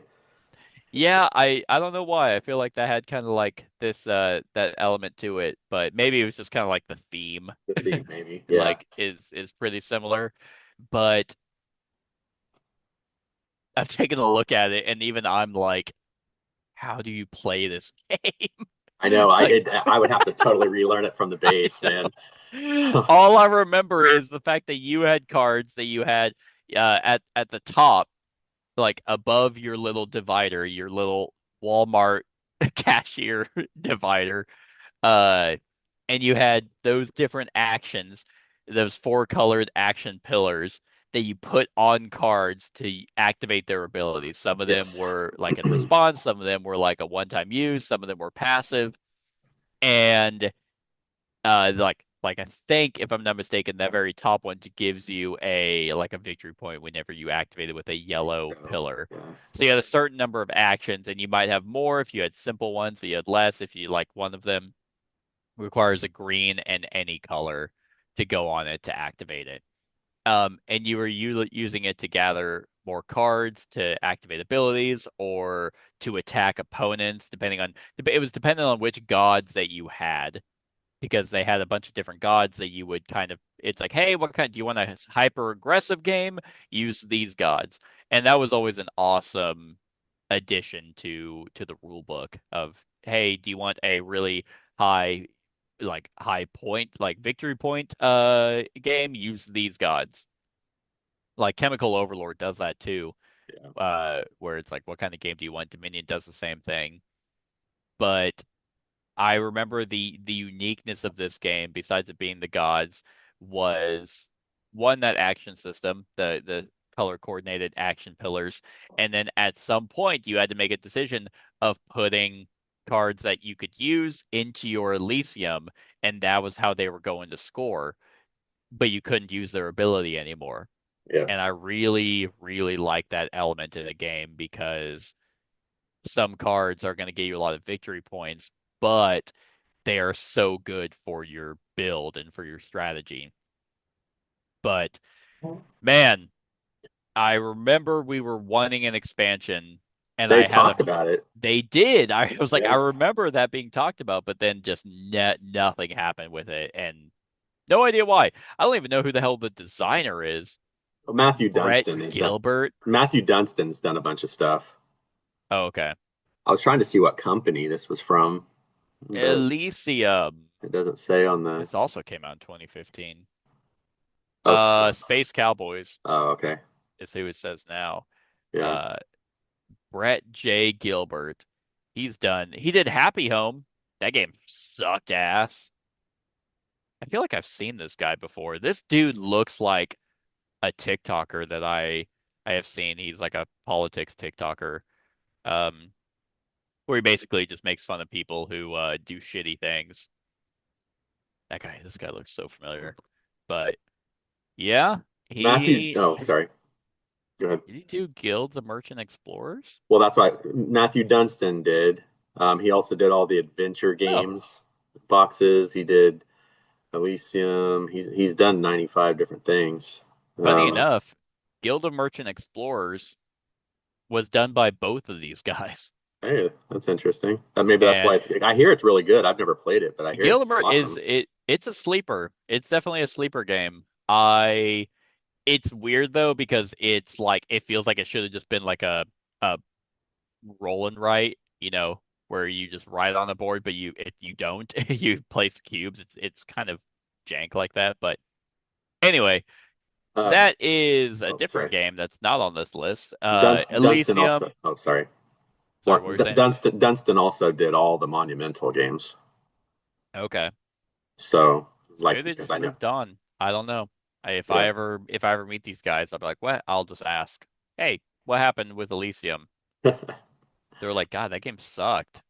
Yeah. We did that to fund our drug addiction habit. It's like, oh, all right. So yeah, that's my number four, a game that even I was looking at this picture and I'm like, oh, how do you Yeah. play? I don't remember. This would have But that's my definitely been number on my four. list if I would have remembered it. Yeah, exactly. Yeah. Exactly. I still have it too. I see. I did at one point, but I don't anymore. I guess I don't. At least it says on BGG I don't have it. So I'll I have to also look have the downstairs. player mat, like the custom player mat for it. Hmm. Yeah. I don't know why, because apparently I don't touch it. So, but it's here. I have it. It's in my collection. All right. Maybe someday. It's not. This game's never coming out again. No, because what'll happen, you'll sell it, and then I'll be like, coming soon, the Yeah, expansion for Elysium. only the expansion. Can I get the base game? No. It's all right. Yeah, like Ooh, you know what? That gave me an idea for another top 10. Top 10 sleeper, Yeah, that'd be a like good one. sleeper games. I actually added two more top 10 ideas while we were talking. Okay. Top 10 classics or Okay. modern classics and top 10 gaming experiences. Yeah, that'd be cool. All right. All right, go ahead. My number four is a game that I knew nothing about. It was one of your early videos because I watched it and it was very interesting. Erotic. No, it was very interesting. Like the camera was so far back, and it was just it was an interesting watch. I think you Oh, redid it, but oh, I this think I is a know what you're game. talking about. This game of any of on my list is probably the most um, not mainstream, I guess. Like it's based on an IP that's very popular. There was a board game that came out that's very popular. That I know you don't like it. I know that there's a big community for that board game. Um, but I was looking for a good deck builder that I could play solo. That's Dark Souls, the card game. Um, Dude, no one was talking about this game when it came out. well, it had its time though, like because when I was doing my own like learning how to play this and stuff, like watching other videos and stuff, like like there was a lot of interactions and stuff going with it online and stuff. So I mean, it was pretty hot, and you could tell most of them were the Dark Souls people that played the video games. It was the that came over and stuff. Hmm. And I think there was a lot of those guys that came over from the video game that probably chose the card game over the massive because it was cheaper, Yeah. and it was less complex than the board game. Obviously, if you weren't really into because like think about these video gamers. They probably had played like Dominion maybe or stuff like that. And they're like, oh, I like deck builders, and then they get they see and oh, there's a Dark Soul deck builder. It's like, Yeah. um, but yeah, this one was one that you definitely don't hear anything about it now. It's very No, I because I don't even think it's know out if of print. it may be I haven't At looked, least the but expansions are for sure. yeah.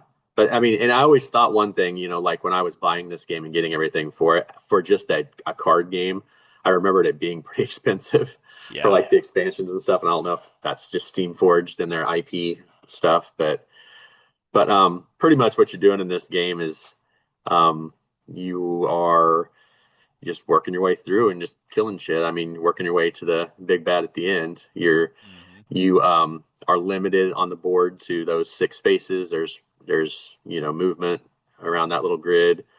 You're building your deck up with different um, different abilities, I guess is what you'd call them or whatever. They're Your like deck's attributes to attributes. Yeah, that's what use better your word. weapons and stuff. Right. So yeah, you have your weapons, your armor, all this stuff. The art on these are just absolutely outstanding. They're all black cards, so it's just really thematic with the stuff. I do this true solo, just with one character.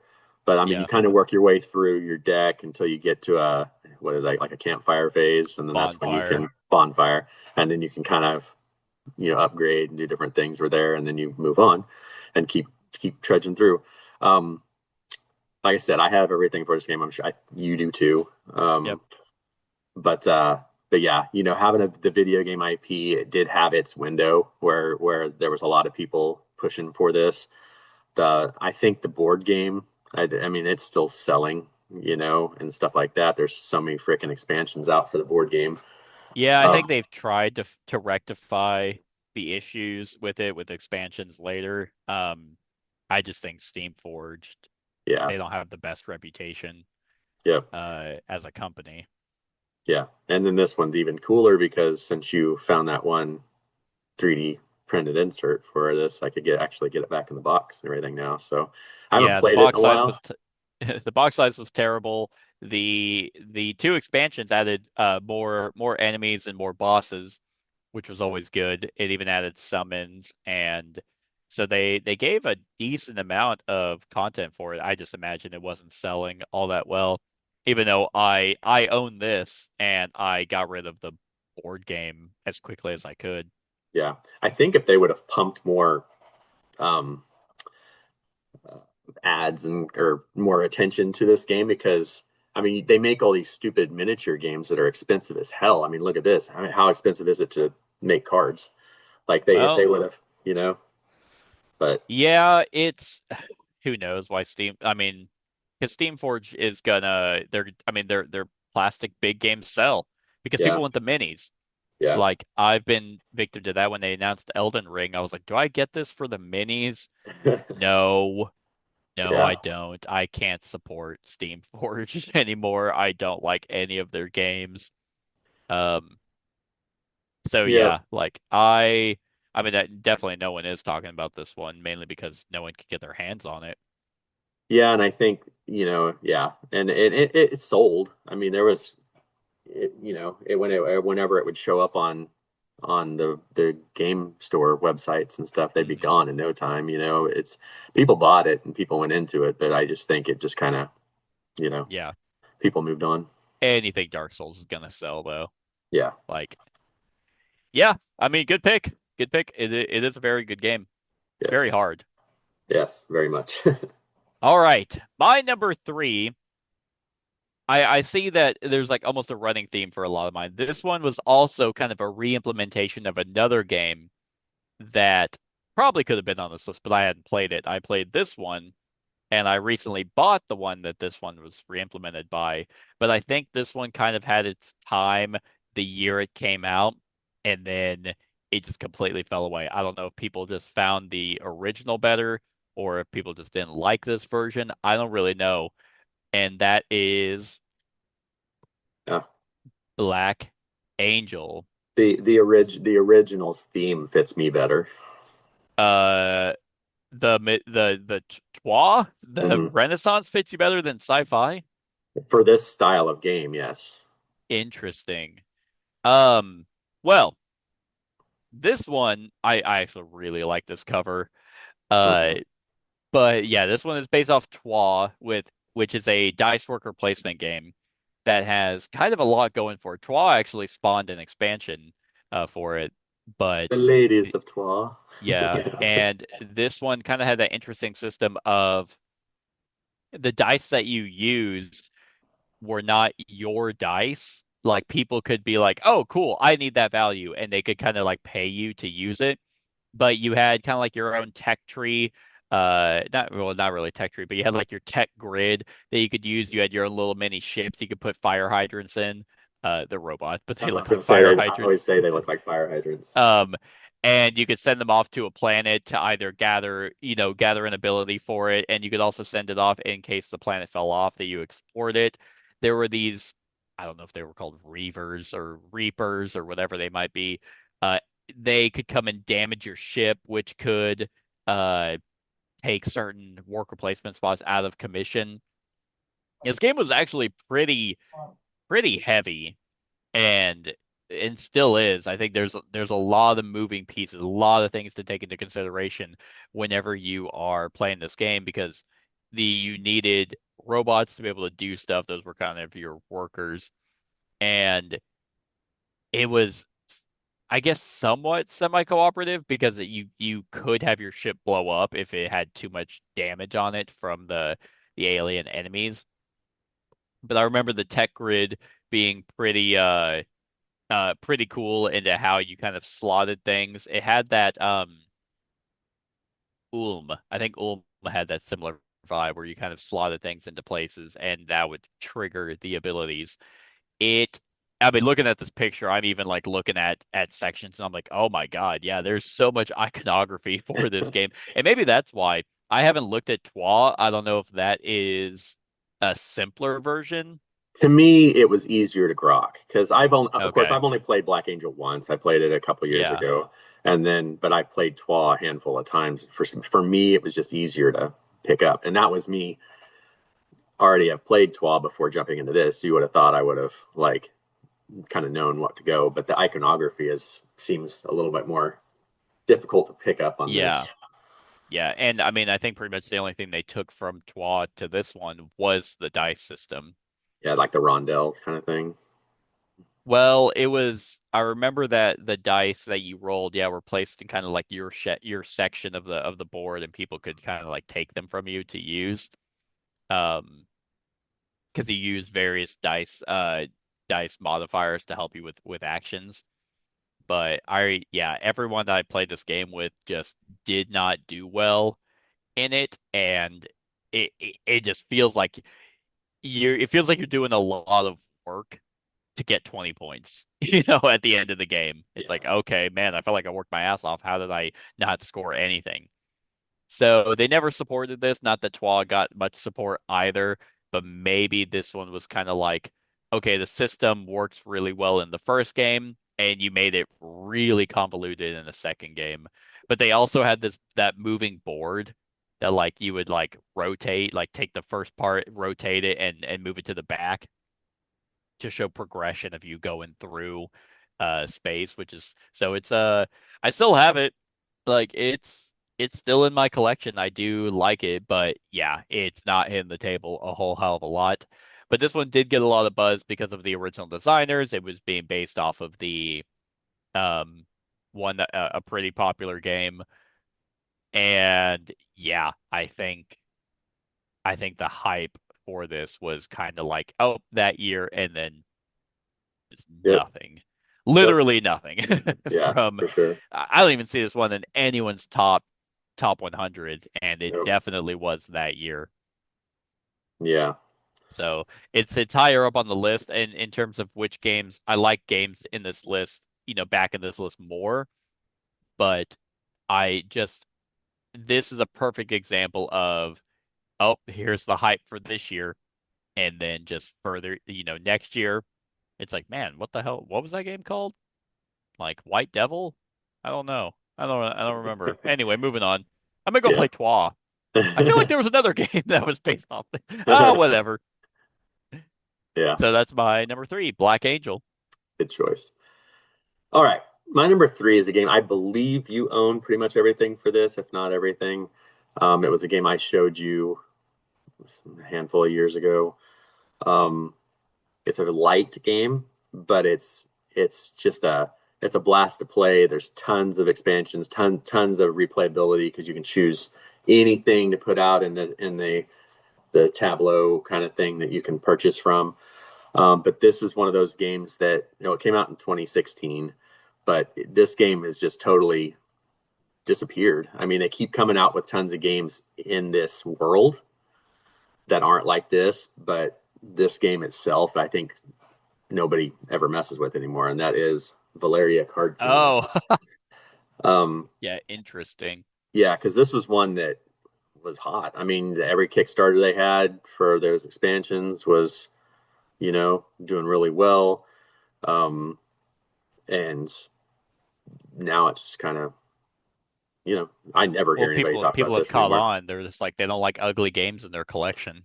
Nico So, art's awesome.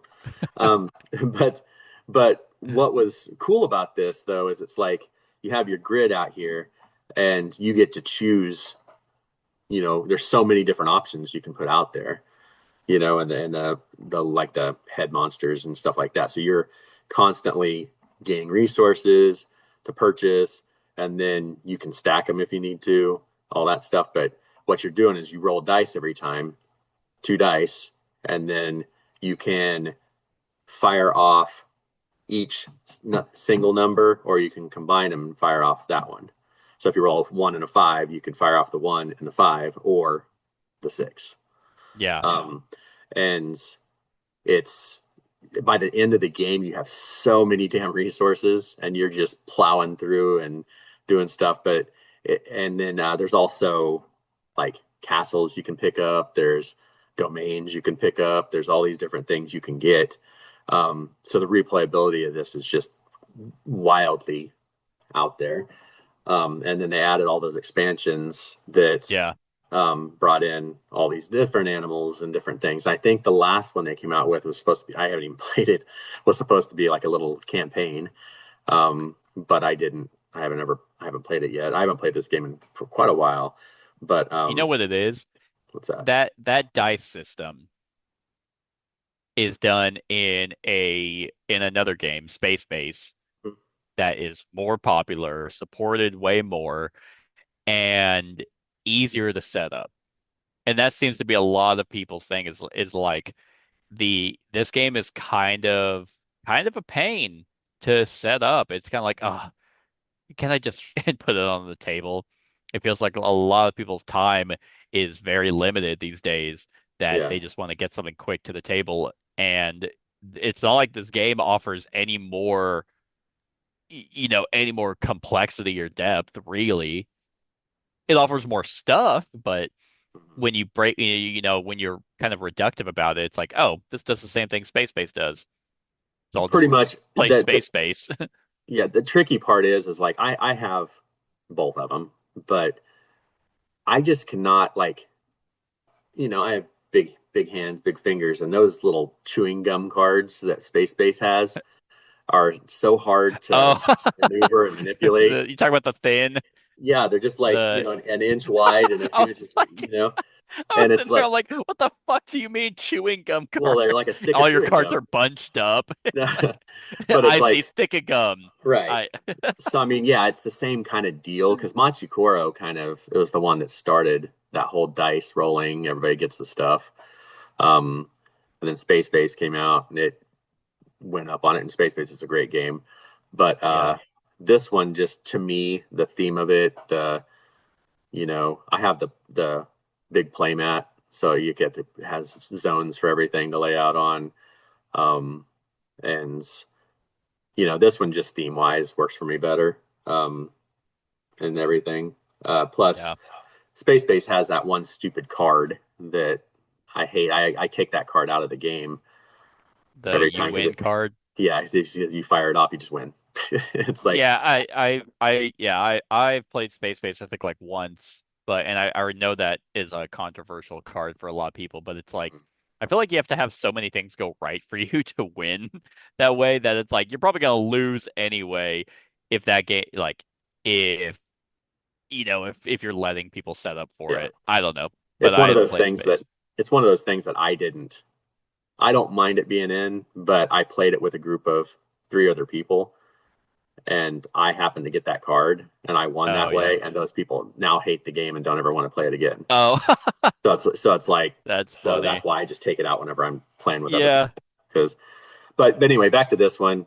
This one is one that I think you can still get the stuff for it. I mean, the last Kickstarter wasn't that long ago for the second edition, Yeah. maybe a couple of years ago, but yeah, you just don't hear a whole lot about it anymore. So if you're looking for something light, because it's like a 1.96 on BGG, I mean it's pretty light. You're just rolling dice, gaining resources, buying That's it. cards, Yeah. doing the same. That's it. Rinse and repeat. Yep. Um, but this one's in my top 100 firmly. I think it's pretty high. And Yeah, Valeria Card King is my number three. And if Nice. you're This is a good interested, one. go nab it. I got rid of my copy mainly because you have it. So Yeah. Yep. I we both didn't need it. All right. My number two, this one is the second game I thought could have been on your list. Oh, And it's okay. actually a game that we we talked about last time we were gaming because you were looking over and you're like, "Man, I need to get that played." And it I mean, it was popular back then, and that is Yep. Dead of Winter. Not on your Yep. list. It's number one. It's number one. I I can, nailed I it. can neither confirm nor deny. Yep, Dead of Winter. This one was insanely popular because it was also popular because of a tabletop with Will Wheaton. Yes, that was kind of the big thing that got it going, I think. That one had so much. I mean, tabletop did so much for the industry. Thank you. Um, my concubine just brought me my water. So, they it's like what? Yeah, I have concubines. What can I say? Um, yeah, so they did so much for the. I mean, really, we could have just probably taken all the games they played. It was like no one talks about these because it's they were popular back then. But this I feel like got Plaid Hat Games almost on the map. This and they were really rocking when this one came out, and it had that crossroads system that was so innovative back then. And I mean, it still is. Honestly, you still no one took that and ran with it where you have a deck of cards that have a trigger on the top of them, whether someone does something in real life or in the game. Like they have literal cards where it's like if someone yawns, boom, like or if they like it's so cool and such a nice gimmick. They now have it in their other systems, but it's done through an app. Right. But back then, when this game came out, it was just such an awesome idea, and it had this really interesting trader system that maybe someone's a trader, maybe someone's not. Albeit, whenever you figure out if someone's not a trader, unless someone's really good, which I have yet to find someone who is a that good of a trader, it becomes very easy because everyone's working together. Yeah, and you can Um, exile the trader, and yeah, they have their own card. They working on stuff when they're exiled. yeah, It's kind of neat stuff. yeah. Asmodee So, still owns this. We were talking about this. Asmodee yep. kept this when Plaid Hat went independent. hmm So this game would be ripe for Plaid Hat's new system. Like if they just did, because they have Forgotten Waters, they have Freelancers. Both of those are phenomenal. Wandering Galaxy, I'm not quite sold on yet. Um, I've played because the app wasn't finished when I tried it, so I wanted to wait. So I'm kind of iffy on that one. But man, if they were able to take Dead of Winter and do it in like with the app, it'd be pretty clean. I guess they could. Like they could just do a zombie version. Like Asmodee can't be like, I'm suing you. This is Dead of Winter. It's like it's zombies. Fuck off. Right. Um, but we'll see. We'll see what they do. I can't imagine they're gonna quit doing their Crossroads games. But yeah, this one was incredibly popular. I remember they had a Felicia Day promo. Who remembers who that is? That was my favorite one. I was going to bring her up because she fired off every single crossroad card. She Yeah, count you she fired off every time you played her too. she counted as the name or whatever. Like if it said you if you have this person in your party, this card fires, Yeah. and she counted as everybody. So I always liked having her in there. Her and So Colby. I'm so stupid. Yes, you Anyway, are. I agree. I'm definitely you can tell when you're getting older when you laugh at your own jokes. Um, but yeah, and that's the I remember playing a game where she was in it, and the the I actually don't like when those cards go off all the time. We were talking about one game that you wish it happened more, something like an event happened more. Oh no, it wasn't us. It was me and God, I have so many friends. There are there are like these in Kingdoms Forlorn, you can have when you're reading your story, if you have a certain knight in your party, you go to a new section. Um my friend Devin, he's like, "Man, I wish that happened more." I like those when it's few and far between because it makes it special. If events are happening all the time, one, it bogs the game way down, and it kind of waters down the experience. So I like whenever it was like you had like three of those happen in a game, especially because they were finite. You only had a deck to go through. But yeah, this is a fantastic trader-esque zombie game. Probably the best. I'd say number one zombie game in my opinion. I'm not a big zombie fan anyway, but I think this one does a lot of really cool, unique things. Yep, I would And agree. no one talks about it. It's it died when Plaid Hat died, uh, for those few years. Yeah.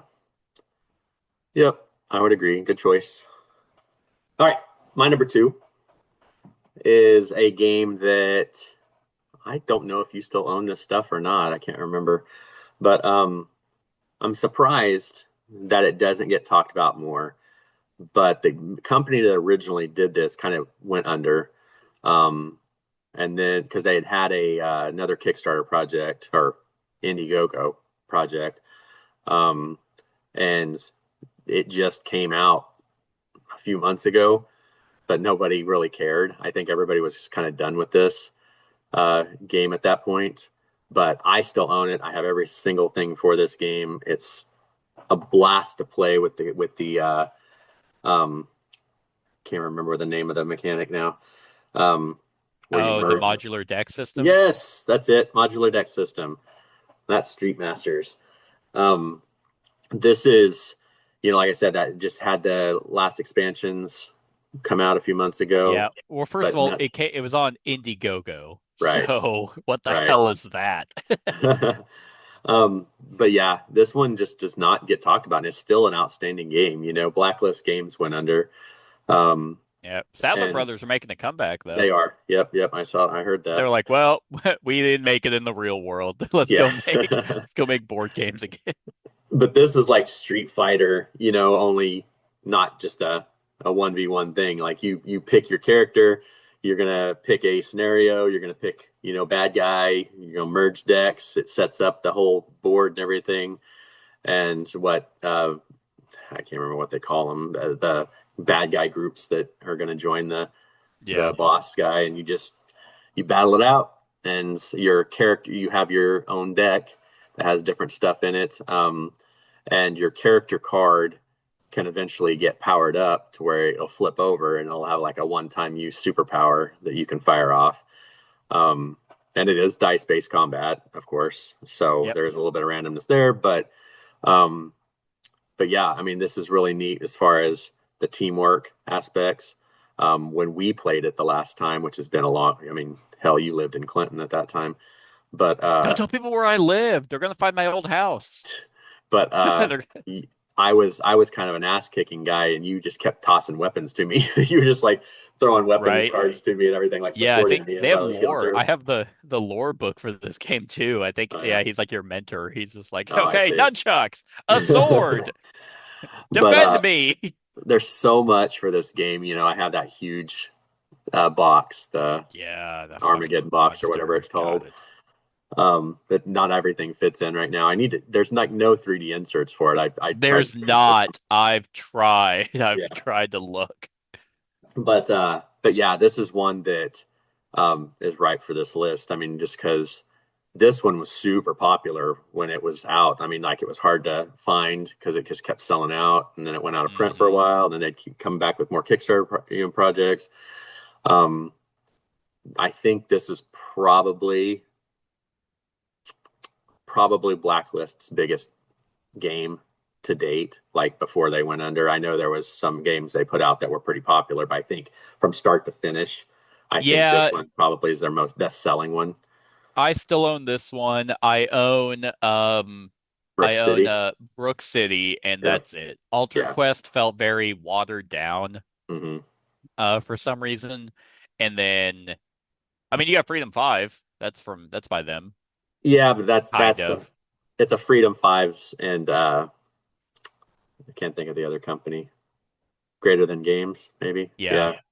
Um, but yeah, this one, is top notch. Tons of miniatures, tons of decks of cards. You can mix and match everything. It's almost like Smash Up, but a lot more in depth and Yep. actiony and all kinds of cool stuff. But that's my number two, Street Yeah. Masters. This one was on my short list. I didn't include it because I wasn't quite sure how popular it was It back was, then. yeah, it was Um, very, very popular. but yeah, so I mean, it's good to see the Sadler brothers come back. I've communicated with them a few times. They're very nice, and Yeah, they are. I think they're solid designers. Um, so all right, my number one game that I feel isn't ever talked about is dead. Is you have a guess? I You'll, did. And there's this list, no there's no way. way. I mean, you pretty much know what mine is, but I I have do. I have no idea what yours is. No, there's no way you would. No one would ever talk about this game in 2025. But back then, this was touted as a 4X game in an hour before Last Light came out, which actually did kind of do 4X game in a short period of time. Funny enough, it's from another it's by the same publisher as another game on this list, so maybe they just kind of make dead games. Tell me the And publisher. Tell me the publisher. Portal. Is it that It did one game that uh oh Aliens? Because that's the only 4X game they've done. you're close. It did spawn two expansions. Boom. Hit the button. Hit the button. Yep, Alien yep. Artifacts. To Yeah. survive, we must expand in our Yeah. pants. That's the only way we'll make it. Yeah, Yeah. this one was I remember it being because it had that hype to it of like, oh my God, we don't have to play TI for 20 hours. We can actually play a 4X game in a short amount of time. And it does do that. Like it is a short game.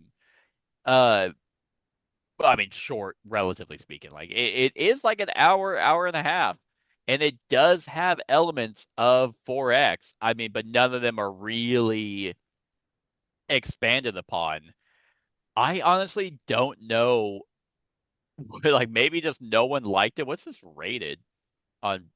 Yeah, it does that I, same fucking their Imperial Settlers thing. They took that idea and yeah. ran with it. Well, I know I saw it on clearance forever. Like It's people like were clearancing it off like like crazy. $2. Yeah, this came out in 2017. Has a 6.5 on BGG.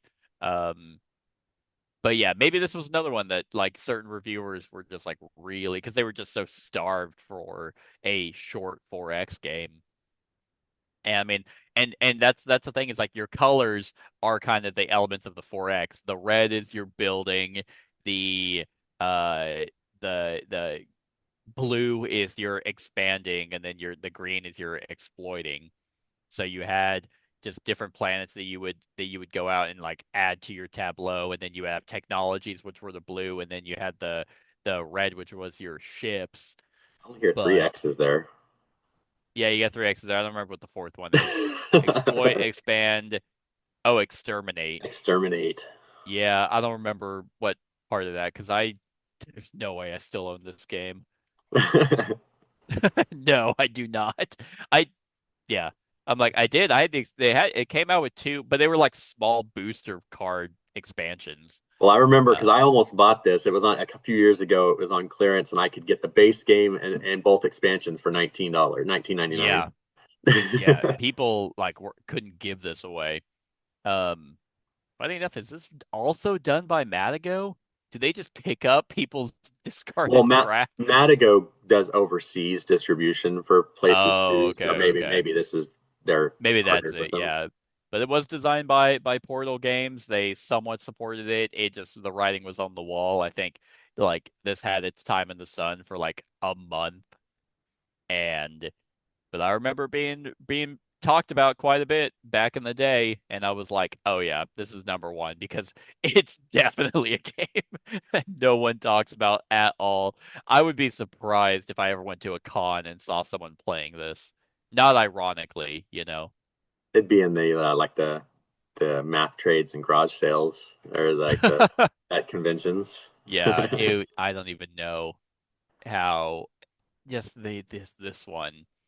It's kind of crazy though to look back on it and be like the hype around this one felt so huge for that short window, and now, God, it's like what a waste of resources.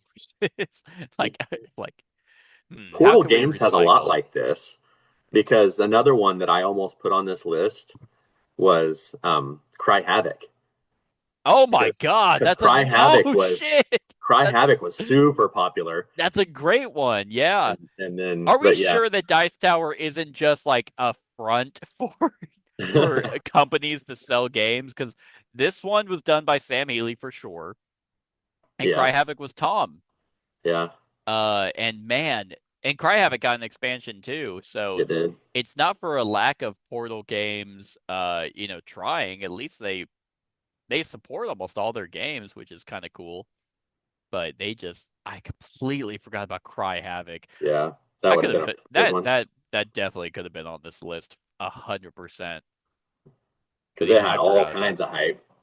Hmm. Yeah. So Alien Artifacts, I don't think it's a terrible game by any means. From what I remember, I mean, maybe a six is where I'd land on it now, but it did what it was set out to do. It wasn't the Yep. most flashy game. It wasn't the most fun game in the world to play, but it was efficient and it had elements of 4X.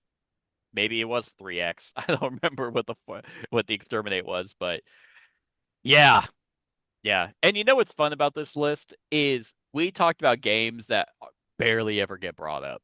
Yep. You know, these like Alien Artifacts isn't making any top 10 unless it's top 10 shitty Portal games.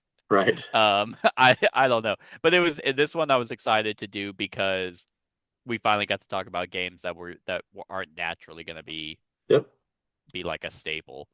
So I agree. that's my number one, Alien Artifacts, All right. You already know what my number one is Dead of because, Winter, yeah. And this was one like I knew it was our going to be one number one crossover. because I really love this game and I have the base game. I haven't played it for years at this Yeah, point just because it's hard to get to the table, unless you have a good solid group. But for everything, like you said, I mean, it's just the crossroads deck and that whole hidden thing. There may or may not be a deal, but everybody has their own personal agenda to win the game. So it may be like you need to have X number of food by the end of the game. So then when you get to that phase where everybody has to contribute for that event that's getting ready to happen, it may say, we need 5 food by the end of the round, or else something bad's going to happen. And you sit there and you have like 4 food in your hand and you need 4 to win the game. And I'm like, no, I'm good. And sorry then guys. they start getting suspicious, Yeah, grocery because store was picked clean. because Couldn't maybe you were find an any. idiot. Because maybe you were an idiot. You dropped a card by accident. And they saw it was food. You picked it up, and it's like, no, I'm not going to contribute. I don't have any like Right? hoarding food.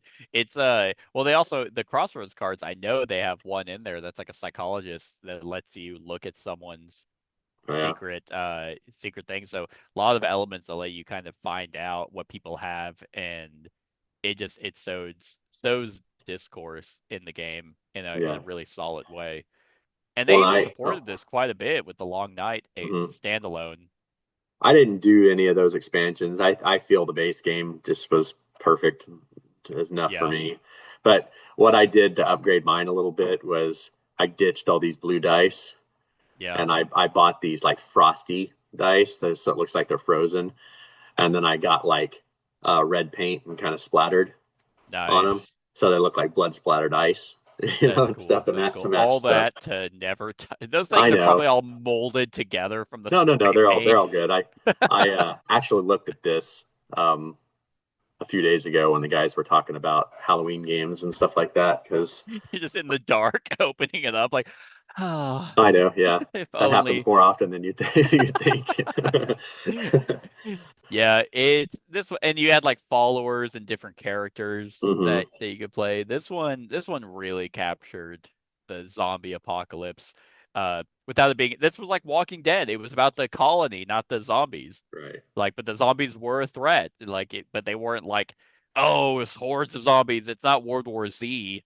It's yeah, it does. And they had so many scenarios Oh yeah, tons of stuff. for it. The They Long Night, definitely, I think.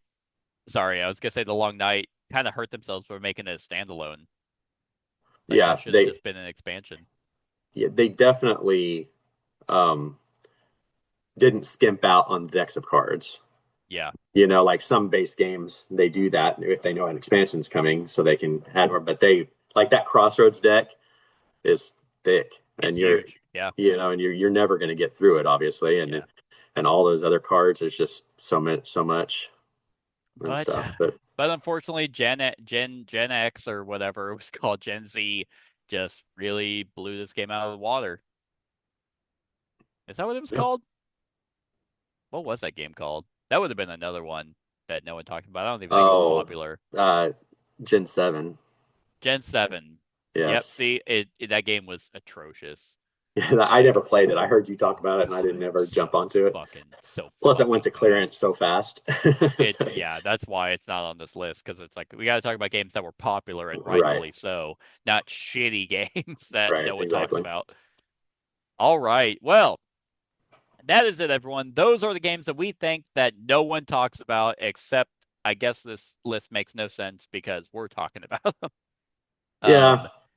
But let us know what games you think had a bunch of hype that no one talks about anymore that you think still deserve to be, and what do you think of these games in the comments below. Other than that, like, comment, share, and subscribe, and have a wonderful whatever time of day it is for you.